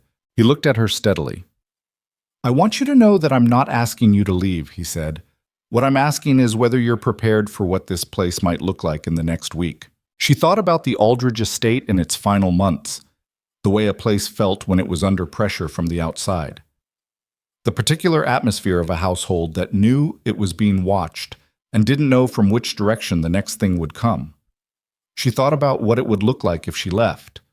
The road east in the dark, a bag over her saddle, Silver Ridge falling away behind her. She thought about Cole Remington standing at the kitchen table that first morning, looking at 3 pages of notes that told him his empire was being taken apart around him, and the particular steadiness with which he'd said, 30 days, we'll see what you find. "I'm prepared," she said. He nodded.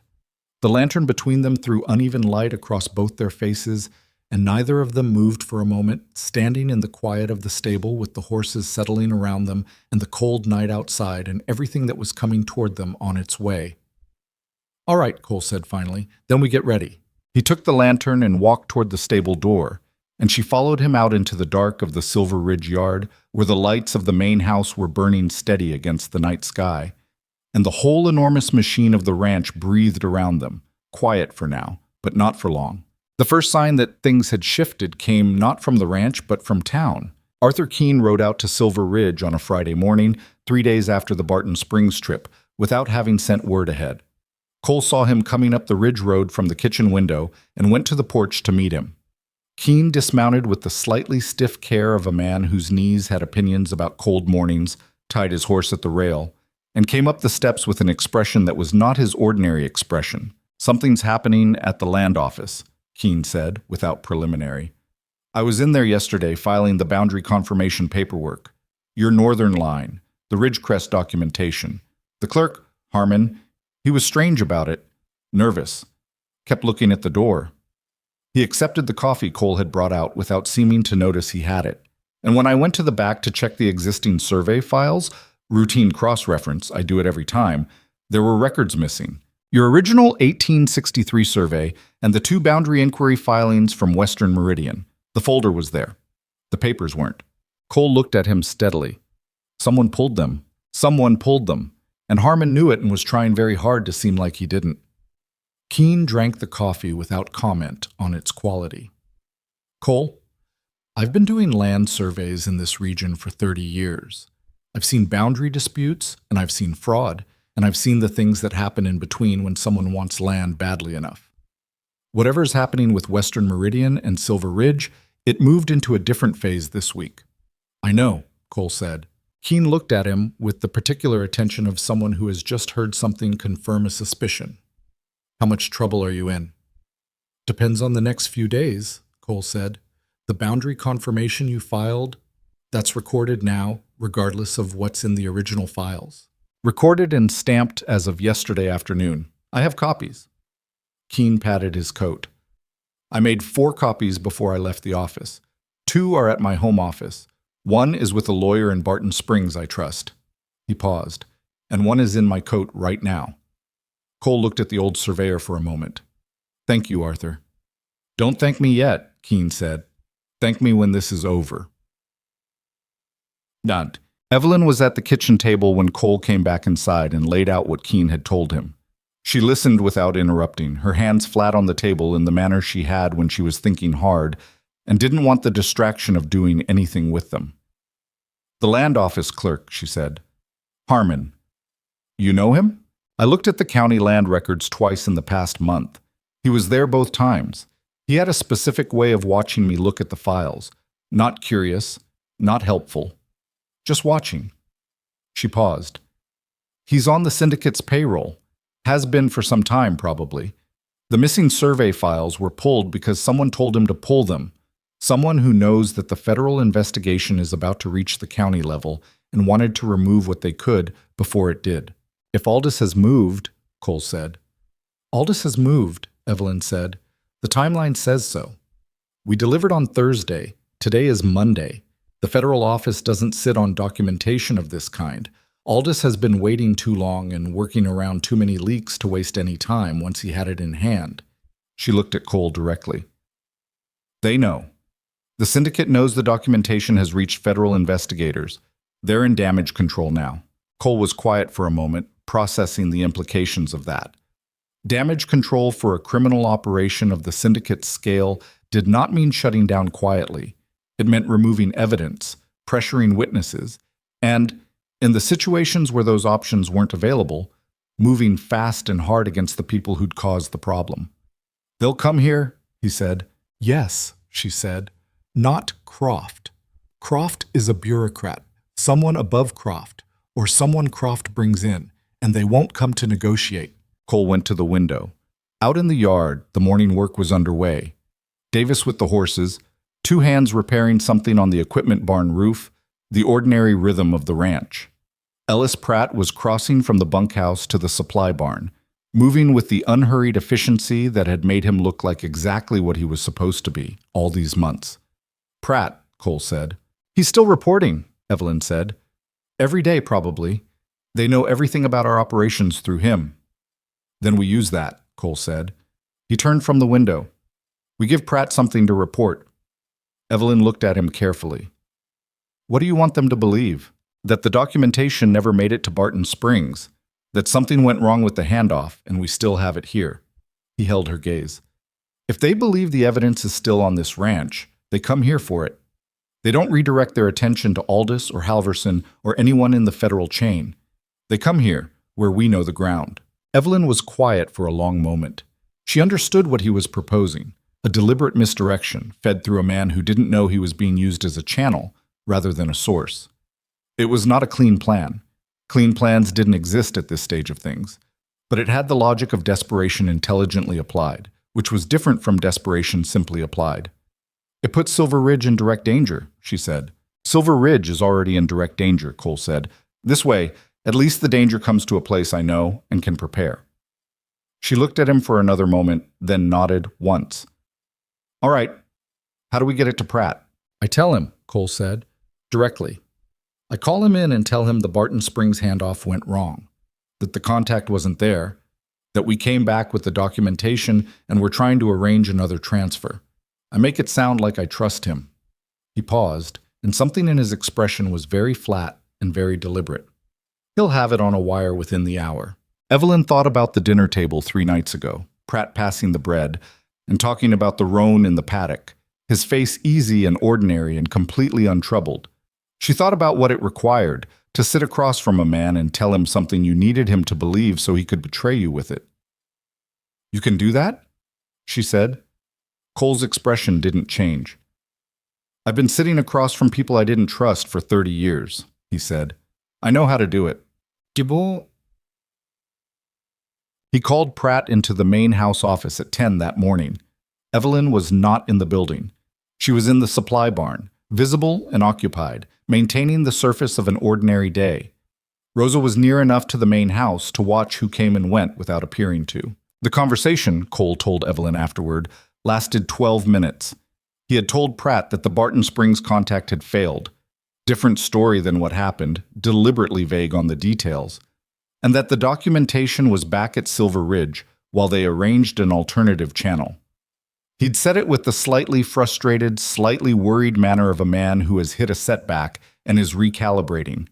He'd watched Pratt's face for the full 12 minutes. He kept it together well, Cole said. Better than I expected, asked a couple of questions that sounded like concern, offered to help, in a general way. A pause. But his hands weren't right. He kept them on his knees and he was working not to do anything with them. And then? He asked if he could take the afternoon for a personal errand in Caldwell. I said yes. Evelyn nodded. He'll be at the telegraph office by 2. That's what I'd guess. Rosa confirmed it. She followed Pratt into Caldwell at a distance and watched him go directly to the telegraph office on the main street, spend 15 minutes inside, and come back out with the purposeful air of someone who has completed a task. She was back at Silver Ridge an hour ahead of him. Now it was a matter of waiting.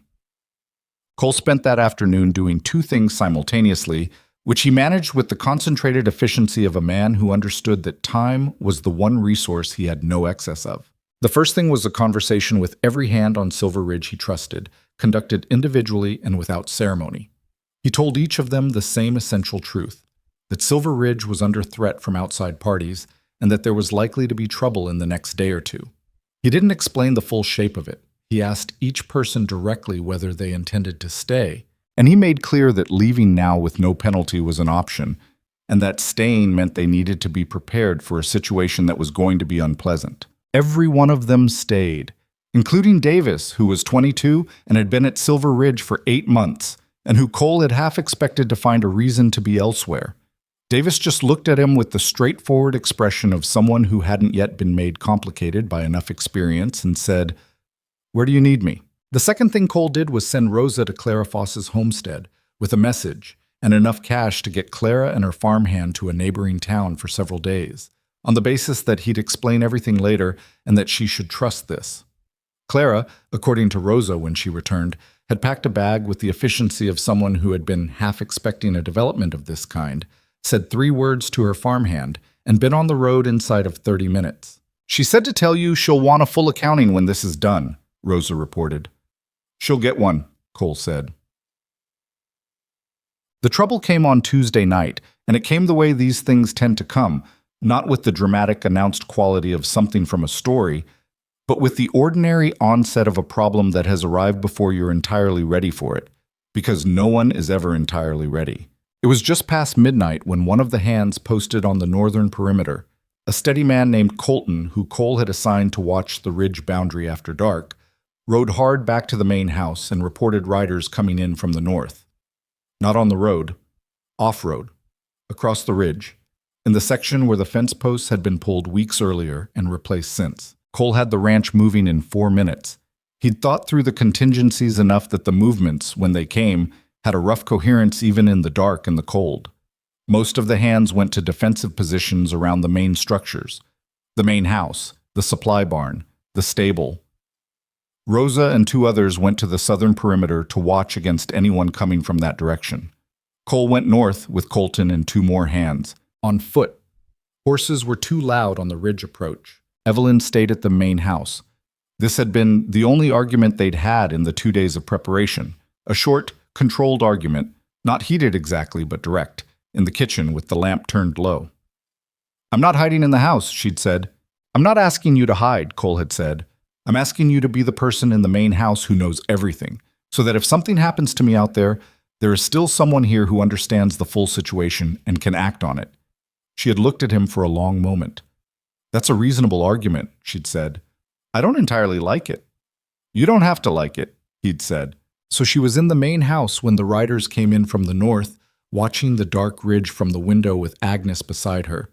Agnes, who had been told exactly what was happening and had reacted by producing a shotgun from somewhere in the kitchen that she clearly knew how to handle and about which she offered no explanation. There were 6 riders. Cole counted them from the tree line at the base of the ridge as they came down the slope. Not rushing, which was worse than rushing in some ways, because it meant they were controlled and had a plan. They spread into a line as they came down onto the lower pasture, and Cole could see from the way they moved that some of them had done this kind of thing before. He let them get most of the way across the lower pasture before he made a sound. What happened next was not a clean engagement. Cole would not have been able to reconstruct it in perfect sequence afterward, and neither would any of the hands who were present.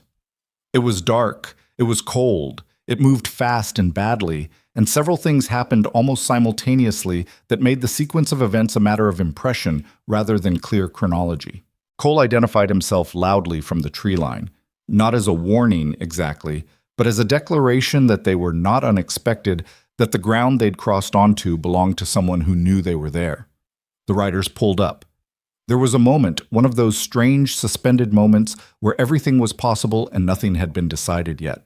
Then someone on the far left of the rider line raised something, and Cole hit the ground, and the sound of a gunshot split the night in a way that seemed, in the moment, completely unreal, and then immediately completely real. The shot went high and wide. It was a mistake, the kind of mistake that happens when someone has been told to intimidate and pulls the trigger instead.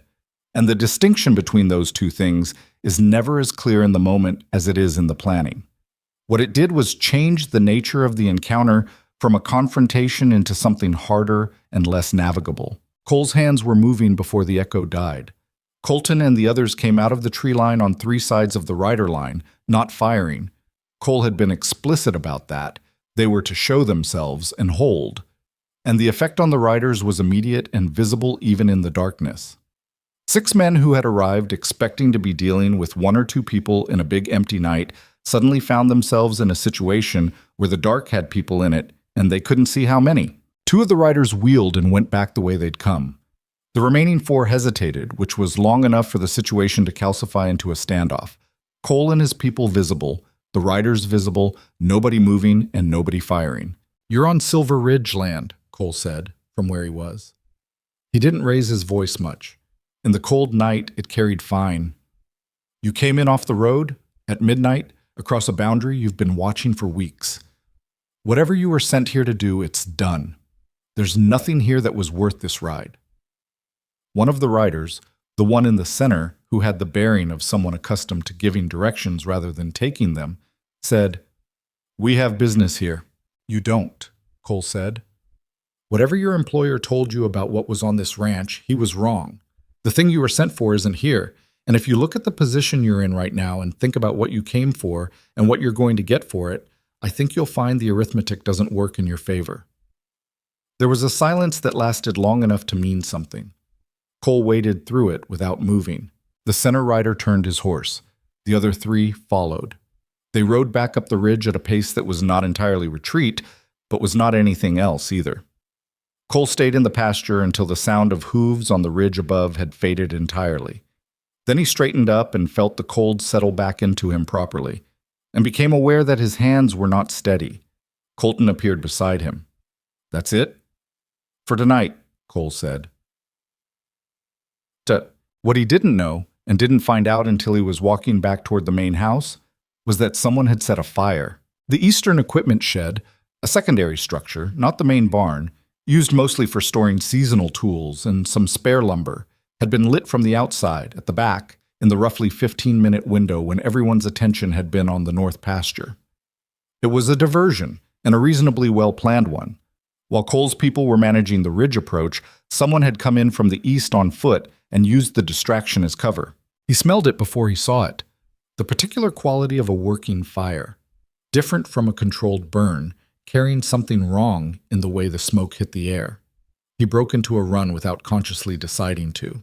The shed was fully engaged by the time he reached it, the dry timber burning fast and bright. It was close enough to the main barn that if the fire spread, the consequences would be catastrophic. The horses, the hay stores, everything that kept Silver Ridge functional through winter. What happened next was the least organized and most human 20 minutes of the whole night. Every person on Silver Ridge who could carry a bucket was carrying a bucket. Agnes came out of the main house with her shotgun abandoned and her sleeves rolled and worked a bucket line with a strength that seemed to have no relationship to her age or size.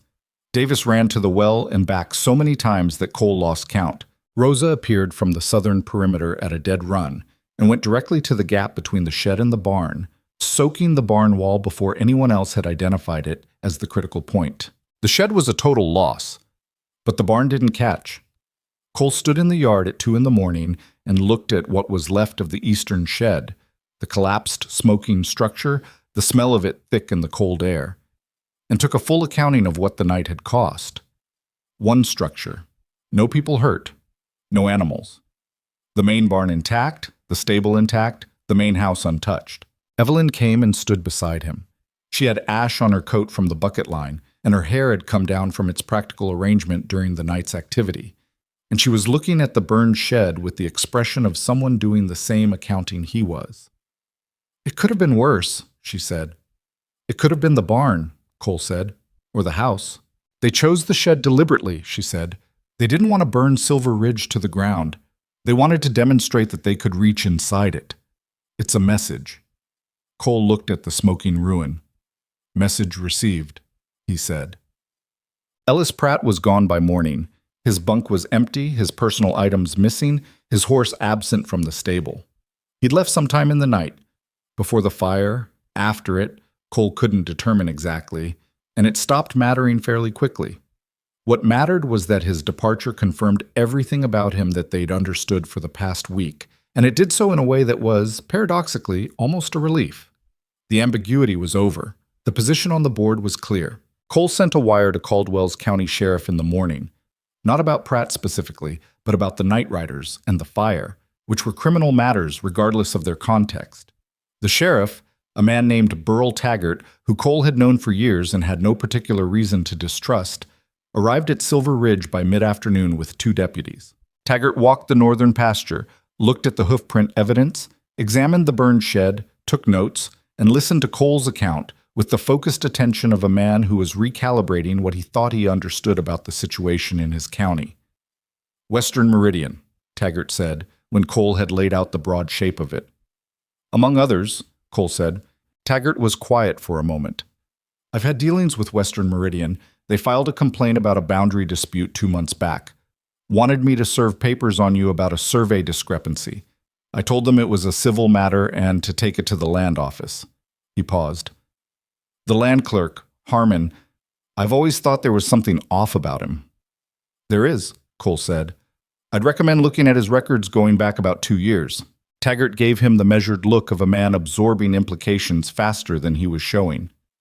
"Is there something I should know about federal jurisdiction in this matter?" "There may be federal investigators in this county within the week," Cole said. "If they contact you, I'd appreciate your cooperation." "I'm not in the business of obstructing federal work," Taggart said, with a mild sharpness that indicated he didn't enjoy the implication that he might be. "I'll expect to be kept informed about what's happening in my own county." "That's fair," Cole said. Sus. The federal investigators arrived on Thursday. Not 1 agent, but 3, led by a compact, precise man of about 50 named Aldous, who shook Cole's hand with the efficient grip of someone who had a great deal to do and was used to moving through the preliminary courtesies quickly. He had the particular quality of a man who had been working toward a fixed point for a long time and could now see it clearly enough that everything else was slightly less interesting than it used to be. He spent 40 minutes with Cole and Evelyn in the main house, going over the chain of events. He asked precise questions and took notes in a small, dense hand. When Evelyn described the content of the documentation she'd delivered to Halverson, Aldous nodded at several points with the recognition of someone hearing confirmation of things he'd already found in the package. "The correspondence between Mercer and the Caldwell land interests is exactly what we needed," Aldous said. The syndicate has been careful for years about creating written records. What you have, what you managed to preserve, is the exception. The principal architects of this operation were careless at one specific point in time, and you were in the right position to document it. And the investigation, Cole said. Warrants were issued this morning for 7 individuals across 4 territories. 3 of those individuals are in this county. I'll be coordinating with Sheriff Taggart this afternoon. He paused, with the slight shift in manner of someone moving from procedural to personal. I should tell you that I've been working this case for 2 years, and there were several points where I thought the documentation was gone, either destroyed or too dangerous to move. He looked at Evelyn directly. What you did, carrying this for as long as you did, I don't think it's overstating it to say that there are families in 4 territories who will eventually understand that they owe their land and their livelihoods to something you did. Evelyn received this with a stillness that was almost too controlled, the look of someone who has needed to hear something for a long time and is managing the fact of hearing it with more effort than it should require. Are there people who've already lost property? She said. Yes, Aldous said. He didn't soften it. Some of what the syndicate took through legal manipulation, we can restore. The fraud was clear enough once we have the documentation. Some of it will be harder. There were families who sold under financial pressure that the syndicate manufactured, and the sales were technically legal even if the pressure wasn't. Those cases will go through court. He paused. It's not complete justice.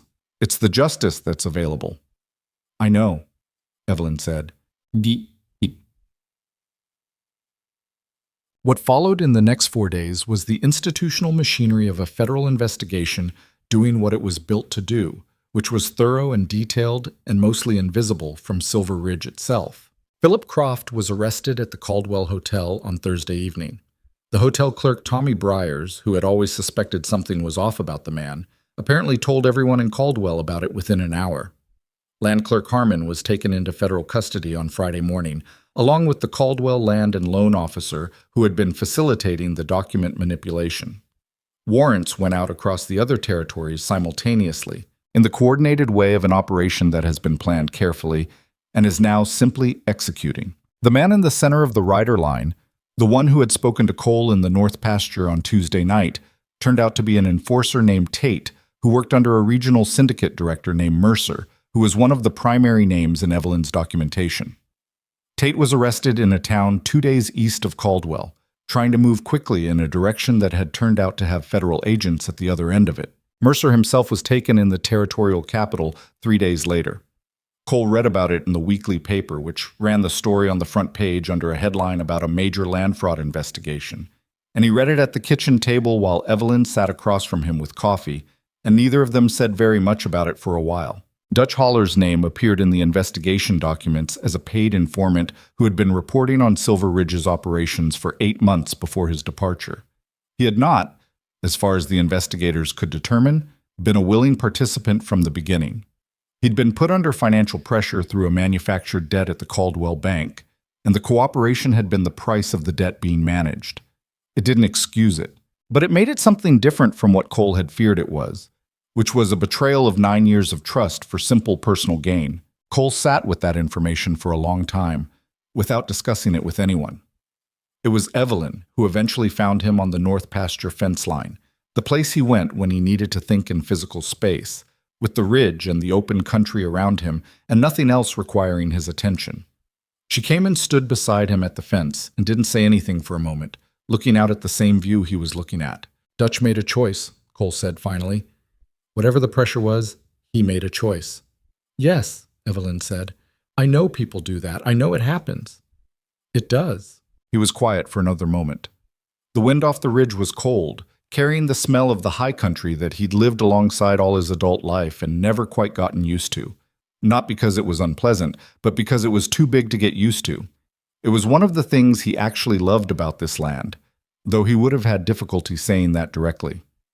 He could have come to me, Cole said. He probably thought he couldn't, Evelyn said. That's usually how it works.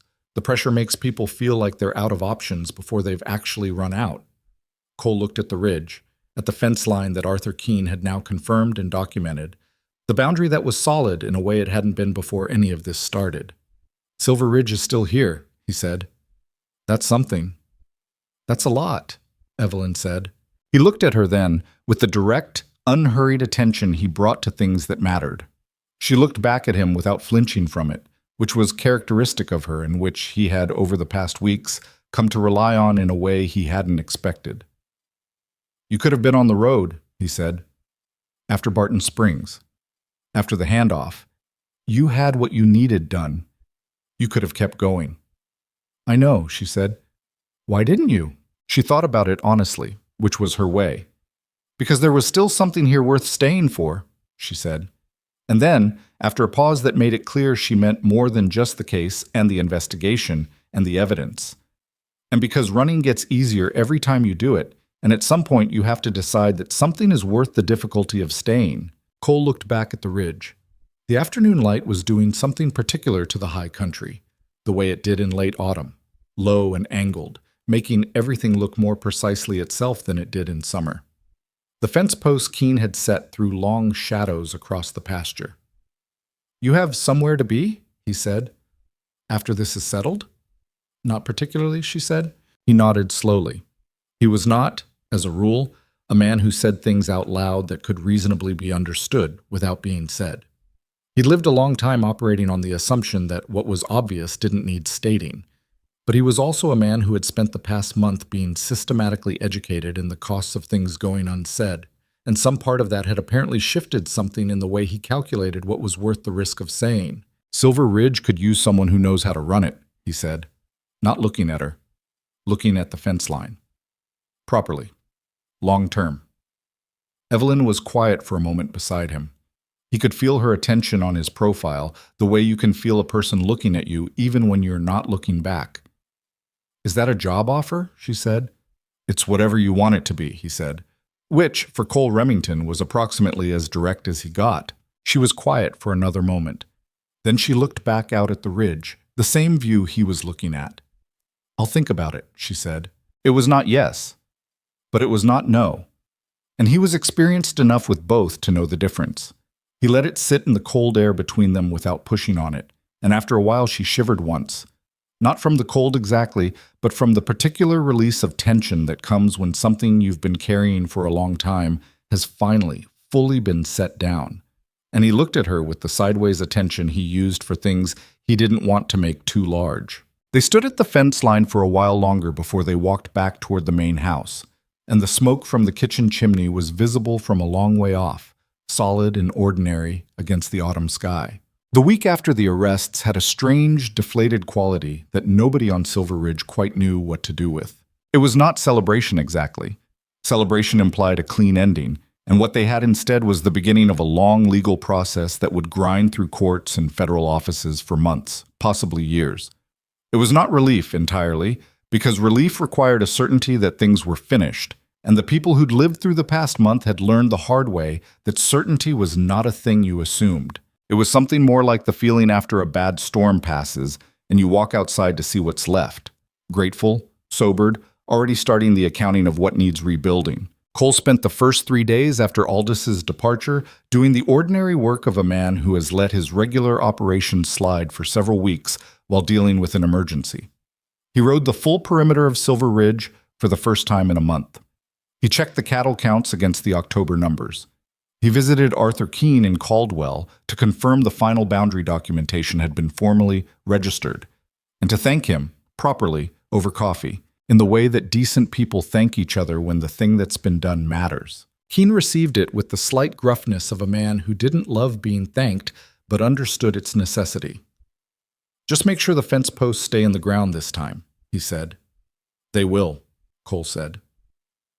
On the fourth day, a letter arrived from a federal court office in the territorial capital.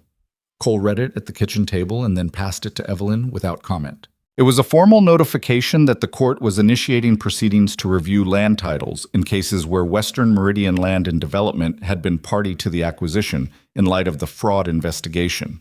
The Aldridge estate was specifically mentioned. Several other properties across 4 territories were listed. Affected families would be notified directly. The review process was expected to take 6 to 18 months, depending on the complexity of individual cases.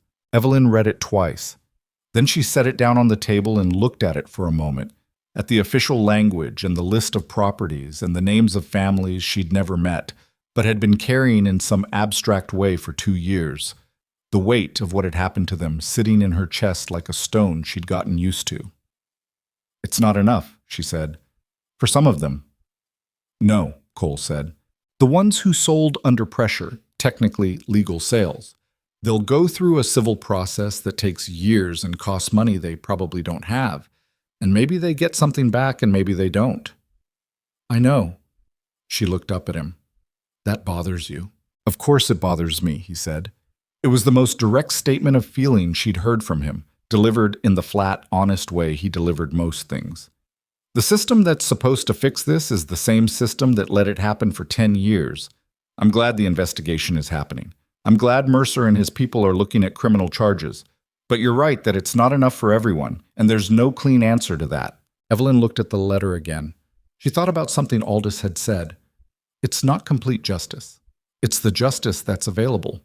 She'd received that sentence as a statement of limits, but sitting at this kitchen table in a house that was still standing because of choices made over the past weeks by people who didn't have to make them, it started to feel like something slightly different. Not an excuse for the limits, just an honest accounting of what the world offered and what you did with it. "I want to go to the Aldridge estate," she said, "when this is far enough along. See Nora. Tell her in person what happened and what's being done." She paused. She deserves to hear it from someone who was there. "You'll go," Cole said. It wasn't a question. "Yes." "When you're ready." She nodded. There was something in that exchange, the simple acknowledgement that she would go and come back implied in the phrasing, neither of them making a thing of it, that settled into the kitchen like something that had always been there and had just now been named. Warren Stills came to Silver Ridge on a Thursday, 10 days after the arrests, which took Cole by surprise. He came alone, in a wagon, and knocked at the front door of the main house like a man arriving for a conversation he'd been putting off and had finally decided to have. Cole opened the door and looked at him for a moment and then stepped back and let him in. Stills was a big man whose size came more from age and hard work than from anything active. The kind of man who had been powerful in his 40s and was now simply solid, carrying his years in his shoulders. He sat at the kitchen table without being invited and put his hat on his knee and looked at the table surface for a moment before he looked up. "I expect you know I was in conversations with Western Meridian about my eastern property," he said. "I know," Cole said. "I want you to know I didn't understand what they were." Stills's voice had the rough quality of someone who was saying something true and finding it unpleasant. "They came to me as a legitimate land development company, offered a fair price considering the water situation, and I was tired. My water dispute cost me 2 years and more money than I had, and I was looking at property that I couldn't manage properly without the rights, and I thought—" He stopped. "I thought it was just bad luck. My bad luck." "It wasn't," Cole said. "The water dispute was manufactured. The arbitration that went against you was influenced by people connected to Western Meridian." Stills looked at him steadily. Something moved through his face that was complicated and not entirely composed. "I know that now," he said. "The federal man came to see me yesterday, told me the whole shape of it." He was quiet for a moment. "Told me I may be able to recover the water rights or something equivalent through the court review." "That's likely, from what Aldous told me." Stills nodded slowly. He turned his hat on his knee, a small fidgeting motion that was probably unconscious. "I came to say that I'm sorry for whatever my conversations with those people contributed to your situation. I didn't know it, but that doesn't—" He stopped again, working at something. "I've been a neighbor to Silver Ridge for 15 years. That should have meant something." Cole looked at him. He was not a man who gave absolution easily, and he didn't try to now. But he also understood the difference between a man who was responsible for harm and a man who'd been used to cause it without understanding, and he'd had enough experience with the former to recognize the latter when he was sitting at his kitchen table with his hat on his knee. "It does mean something," Cole said. 15 years is worth something, whatever happened in the middle of it. Stills looked at him with the careful assessment of someone who isn't sure he deserves the courtesy he's being offered. "The offer still stands," he said. If you want first right on the eastern property when I decide what to do with it, before it goes to anyone else. I appreciate that, Cole said. Stills put his hat on, stood up, and held out his hand across the table. Cole shook it. It was not a warm handshake, and it was not meant to be. It was the handshake of two people who have understood something about each other that they won't discuss directly, sealing an acknowledgement of it. After Stills left, Evelyn came in from the supply room where she'd been working and looked at Cole. "You heard," he said. "Some of it," she said. "The water dispute that ruined his position was syndicate work," Cole said. "Going back further than I realized." Evelyn nodded slowly. She had a particular expression when things confirmed the worst of what she already understood about the syndicate's reach. Not surprise, but the grim, tired recognition of someone adding another data point to a picture they'd already been looking at for a long time. "They were patient," she said. "That's what made them hard to see. They didn't just identify a target and move on it. They spent years setting conditions, weakening neighbors, placing people in key offices, building pressure from multiple directions. By the time you knew you were in trouble, the groundwork had been laid for years." She paused. Warren Stills's water dispute, Dutch Haller's manufactured debt, the land clerk in the county office. None of those things looked connected individually. "They were," Cole said. "They were," she said. He sat down at the kitchen table and looked at the surface of it, the worn wood, the ring stains from coffee cups, the slight unevenness where the grain had lifted over years of use. It was the table he'd eaten at since he took over Silver Ridge. He'd made decisions at this table that shaped the ranch, had difficult conversations here, had sat here alone more evenings than he could count. "What I keep thinking about," he said, "is all the people who went through what happened here and didn't have what we had. No one to see the pattern, no documentation that survived, no—" He stopped and glanced up briefly. No Evelyn Hart walking up the porch steps in October. Evelyn looked at him with the quiet, level attention she brought to things that caught her off guard in ways she hadn't prepared for. "Those families," Cole said, "the ones who lost land 10 years ago, 5 years ago, before any of this was visible.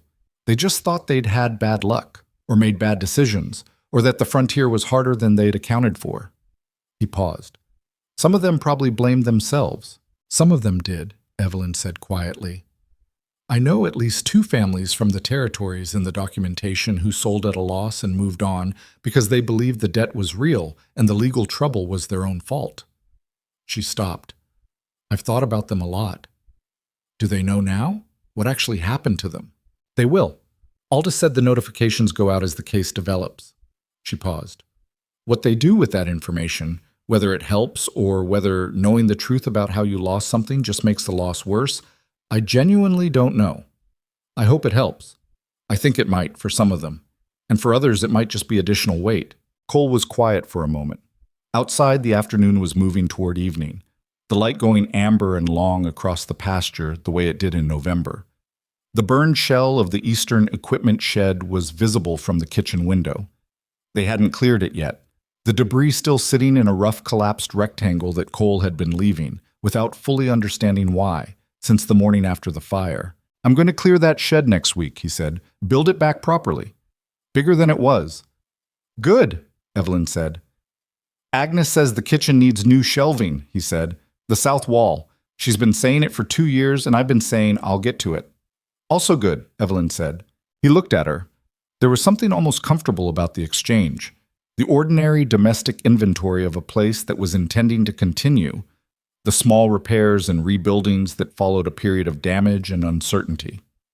He felt the unfamiliarity of comfortable, which was interesting in itself. "You said you'd think about it," he said. She didn't need clarification.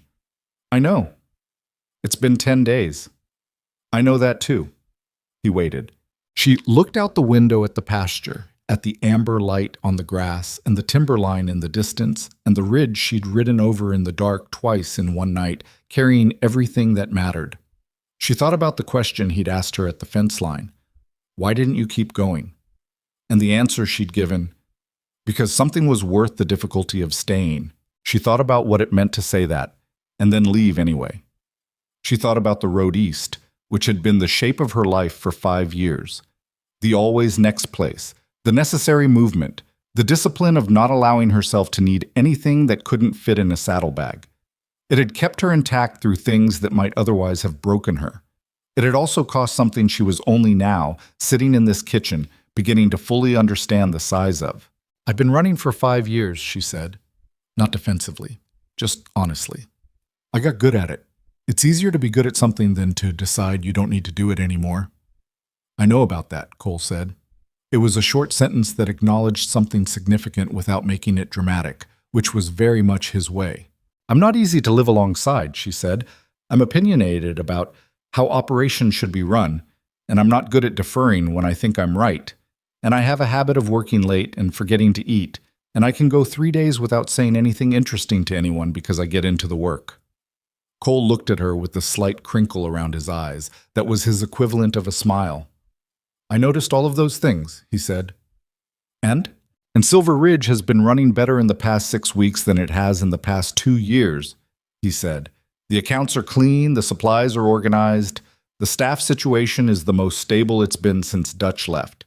Agnes makes food for you whether you ask for it or not, because she's decided that's her business." He paused. "And the 3 days when you don't say anything interesting to anyone, I've had a lot of evenings at this table by myself. I know the difference between quiet that's empty and quiet that has someone in it." Evelyn looked at him for a long moment. There were things she could have said to that, careful things, measured things. The kind of qualified response she'd built around herself like a second coat over 5 years of moving through a world that had demonstrated the cost of being unguarded. She didn't say any of them. "All right," she said. It was not a declaration. It was not the kind of moment that resolves everything cleanly. It was 2 people in a kitchen in November, one of them saying all right to a question that didn't have a certain answer, because certainty was not what was on offer, and they were both old enough and tired enough to know that waiting for certainty meant waiting forever. Cole nodded once. He got up and poured 2 cups of coffee and set one in front of her, and she picked it up without thanking him, because that had been the texture of things between them from nearly the beginning, and neither of them saw a reason to change it. Rosa Munoz stayed at Silver Ridge. This was not something that had been in doubt exactly, but it was something Cole made explicit. He sat down with Rosa the week after the investigation concluded and offered her a formal position with a title and a wage that reflected what she actually contributed, which was considerably more than her previous arrangement had ever acknowledged. Rosa listened to the offer with the characteristic stillness that could mean many things, and in this case meant she was deciding whether to say what she actually thought. "This is about 2 months late," she said. "It is," Cole said. "And you're putting it in writing." "I'm putting it in writing." She nodded. "Then yes." She went back to work, which she had never stopped doing. But something in how she moved through Silver Ridge changed after that. A slight loosening, an ease in how she spoke to the other hands. A willingness to make decisions in the field without checking back that indicated a person who knew their position was solid. Davis stayed too. He got incrementally better with horses as the weeks went on, in the patient, unspectacular way that genuine skill develops. Not in sudden dramatic moments, but in the accumulated small adjustments of someone paying close attention over time. By December, he was the person the other hands went to when an animal was being difficult, which was not something anyone had formally decided. It had simply become true. Agnes rebuilt the kitchen shelving herself, with help from 2 hands who she directed with the precision of a general, and added 3 additional feet of storage on the south wall that had not been in any plan, but that immediately made the kitchen function better. She told Cole about it after the fact, as a courtesy. He looked at it and said it was good. She said she knew. The Eastern equipment shed went up in the second week of December, larger than before, with better timber and a reinforced back wall that was Cole's own modification, and that he and 3 hands built themselves over 4 cold mornings that involved a great deal of difficult work and occasional profanity, and the specific satisfaction that comes from building something back after it's been taken down. It was not a beautiful shed. The roofline was slightly uneven on the left side because of a measurement error on day 2 that Cole decided not to redo when he noticed it.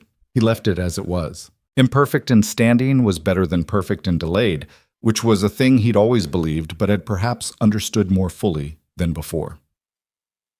The letter from Nora Aldridge arrived the week before Christmas. It was addressed to Evelyn, forwarded through Aldis's office. written in the careful hand of a woman who had composed it and revised it several times before committing to the final version. Evelyn read it in the records room, which she'd long since made her own, and then she sat with it for a while. Nora had been informed by federal investigators of the full shape of what had happened to the Aldridge estate. She wrote about Gerald, about the last 2 years of his life, and the weight she'd watched him carry, the worry she'd understood as age and health, but now understood as the particular anguish of a man watching something he'd spent his life building be taken from him by mechanisms he couldn't identify or fight. She wrote about what it meant to learn that he'd been right, that it had not been his failures but someone else's deliberate action that had undone them. "I do not know if it is better to know this," Nora wrote, "or whether knowing is simply a different kind of grief than not knowing. I think it is better. I think the truth, even when it costs something, is better than a comfortable lie." Gerald would have thought so. He was not a man who valued comfort above accuracy. She did not thank Evelyn in the effusive way of someone who doesn't know what else to say. She said simply that she understood now what Evelyn had done and why, and that she hoped Evelyn had found somewhere worth staying. Evelyn folded the letter and held it for a moment. Then she got up and went to the kitchen and told Agnes she needed tea instead of coffee, which Agnes received as a request requiring no explanation and fulfilled without asking any. She sat at the kitchen table with the tea until Cole came in from the afternoon rounds, still in his coat, smelling of cold air and horses. He looked at her face, which she knew must have communicated something because she wasn't working at concealing it, and he pulled out a chair and sat down. "Nora Aldridge wrote," she said. "How is she?" "Complicated," Evelyn said, "which is probably the right way to be." Cole looked at her steadily. "You all right?" It was a short question, inelegant, the kind of question that acknowledged it was asking something it couldn't fully reach. She received it as what it was. "I think so," she said. "Yes." She looked at the table. "She said she hoped I'd found somewhere worth staying." Cole was quiet for a moment. "What did you tell her?" "I haven't written back yet." She looked up at him. "But I'm going to tell her yes." Something in Cole's face shifted. Not dramatically, not in the expressive way of someone who'd been raised to show what they felt. Just a slight easing around the eyes, around the line of his jaw. The expression of a man who had stopped bracing for a thing he'd been half expecting to lose. "Good," he said. That was all. One word carrying about as much as a word could carry without breaking under the weight of it. The trial of the syndicate's principals began the following spring in the territorial capital and ran for 6 weeks and was the largest criminal land fraud case the territory had seen in 30 years. Evelyn attended the first week of it, traveling with Cole, staying in a boarding house on the main street of the capital, where the other guests were mostly lawyers and journalists and the occasional grim-faced federal official. She sat in the public gallery on the third day of testimony and watched Philip Croft give his account, which was reduced and careful and included several admissions that she suspected he'd traded for some consideration from the prosecution. She watched the syndicate's lead lawyer, a composed man from back east, who had clearly handled difficult cases before and was doing his best with the materials he had, which were not good. She watched the jury, which was 12 people from the territory with the slightly stunned quality of people who had not expected to be looking at something this large when they reported for duty. She thought about Gerald Aldridge. She thought about the families in 4 territories whose names were in the court documents. She thought about what Aldous had said. It's not complete justice. It's the justice that's available.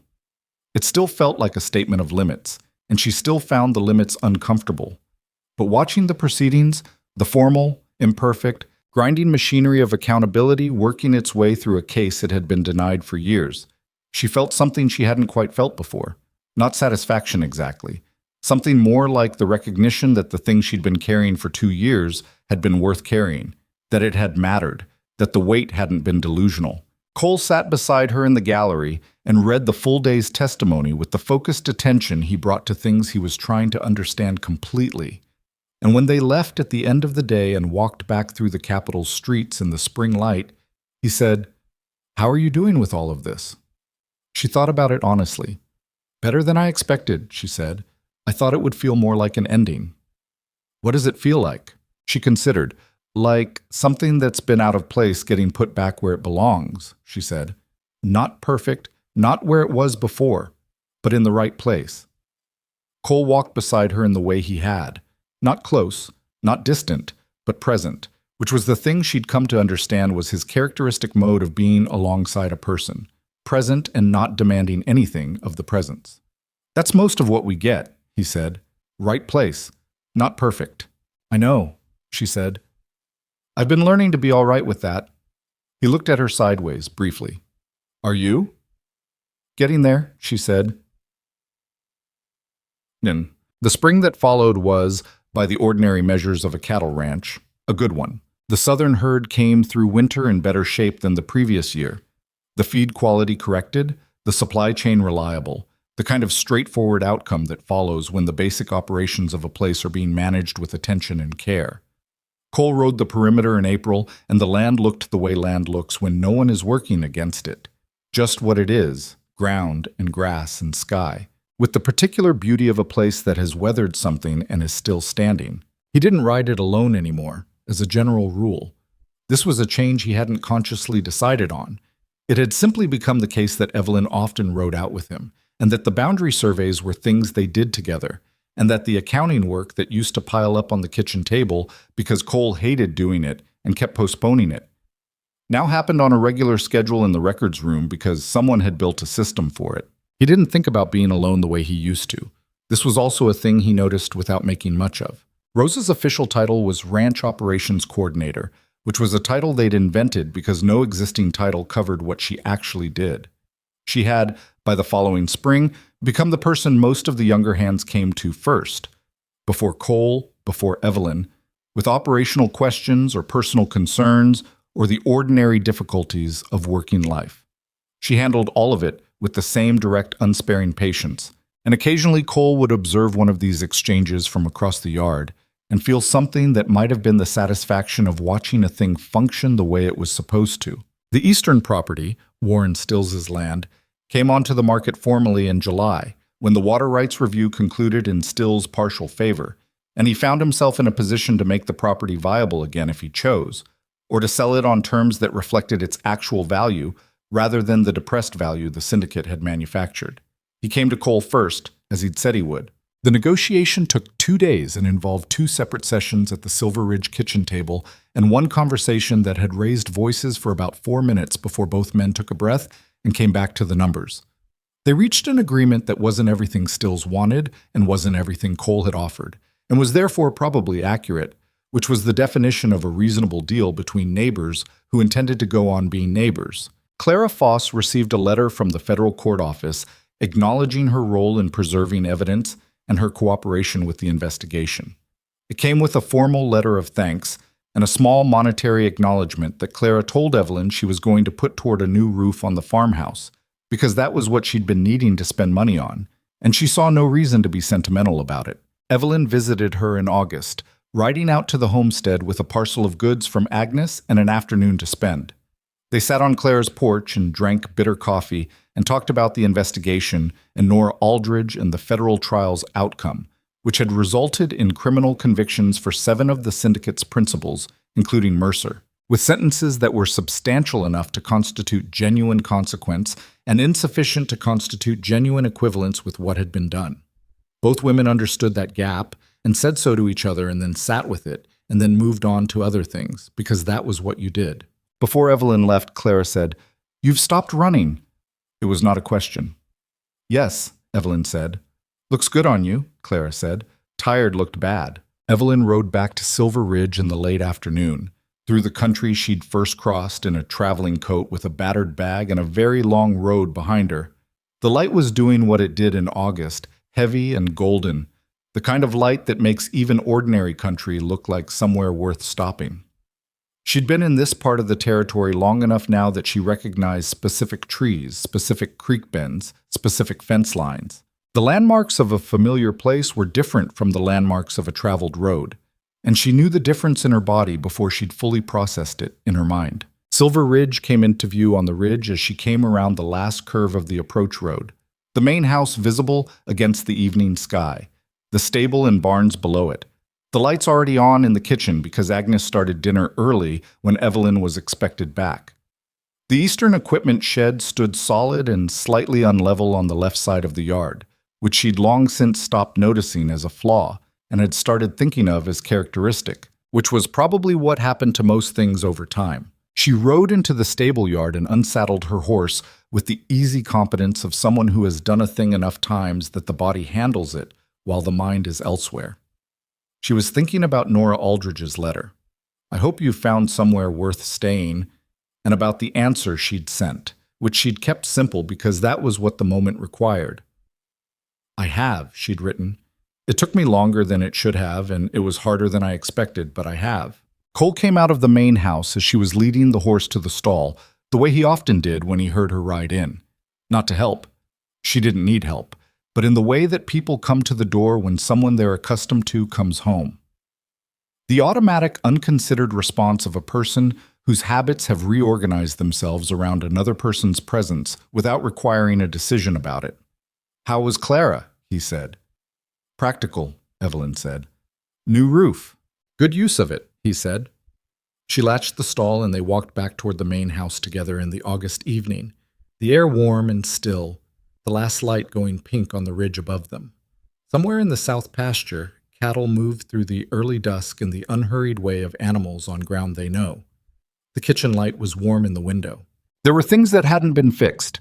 There were families who'd lost land that the court process would only partially restore. There were people who'd made choices under pressure that they'd carry with them in ways that legal resolutions couldn't touch. Dutch Holler was somewhere in the territory with the weight of what he'd done, and whatever he made of it was his own work to do. The law had reached what it could reach and left the rest in the hands of the people who had to live with it. Silver Ridge was not what it had been before the syndicate's attention had turned toward it. It was different, tested in ways that left marks, rebuilt in ways that changed the shape of things. Better in some respects, marked in others. Real in the way that only things that have been through something become real, which is to say completely, without idealization, in all the ways that don't photograph well. Evelyn thought, as she came in through the kitchen door and Agnes handed her a cup of tea without being asked, that this was what people meant when they said they belonged somewhere.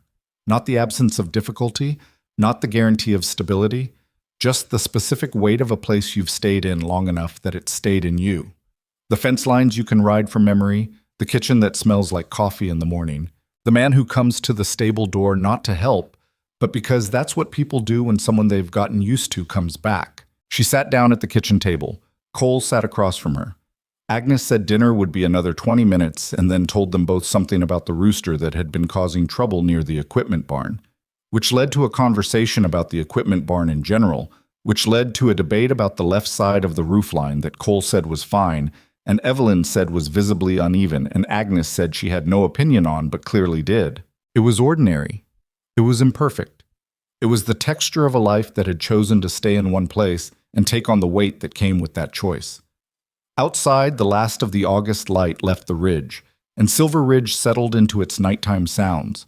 The cattle, the wind, the creak of the stable, the particular quiet of a place that has been through a great deal and is, for now, at rest. It was enough. More than enough. It was home.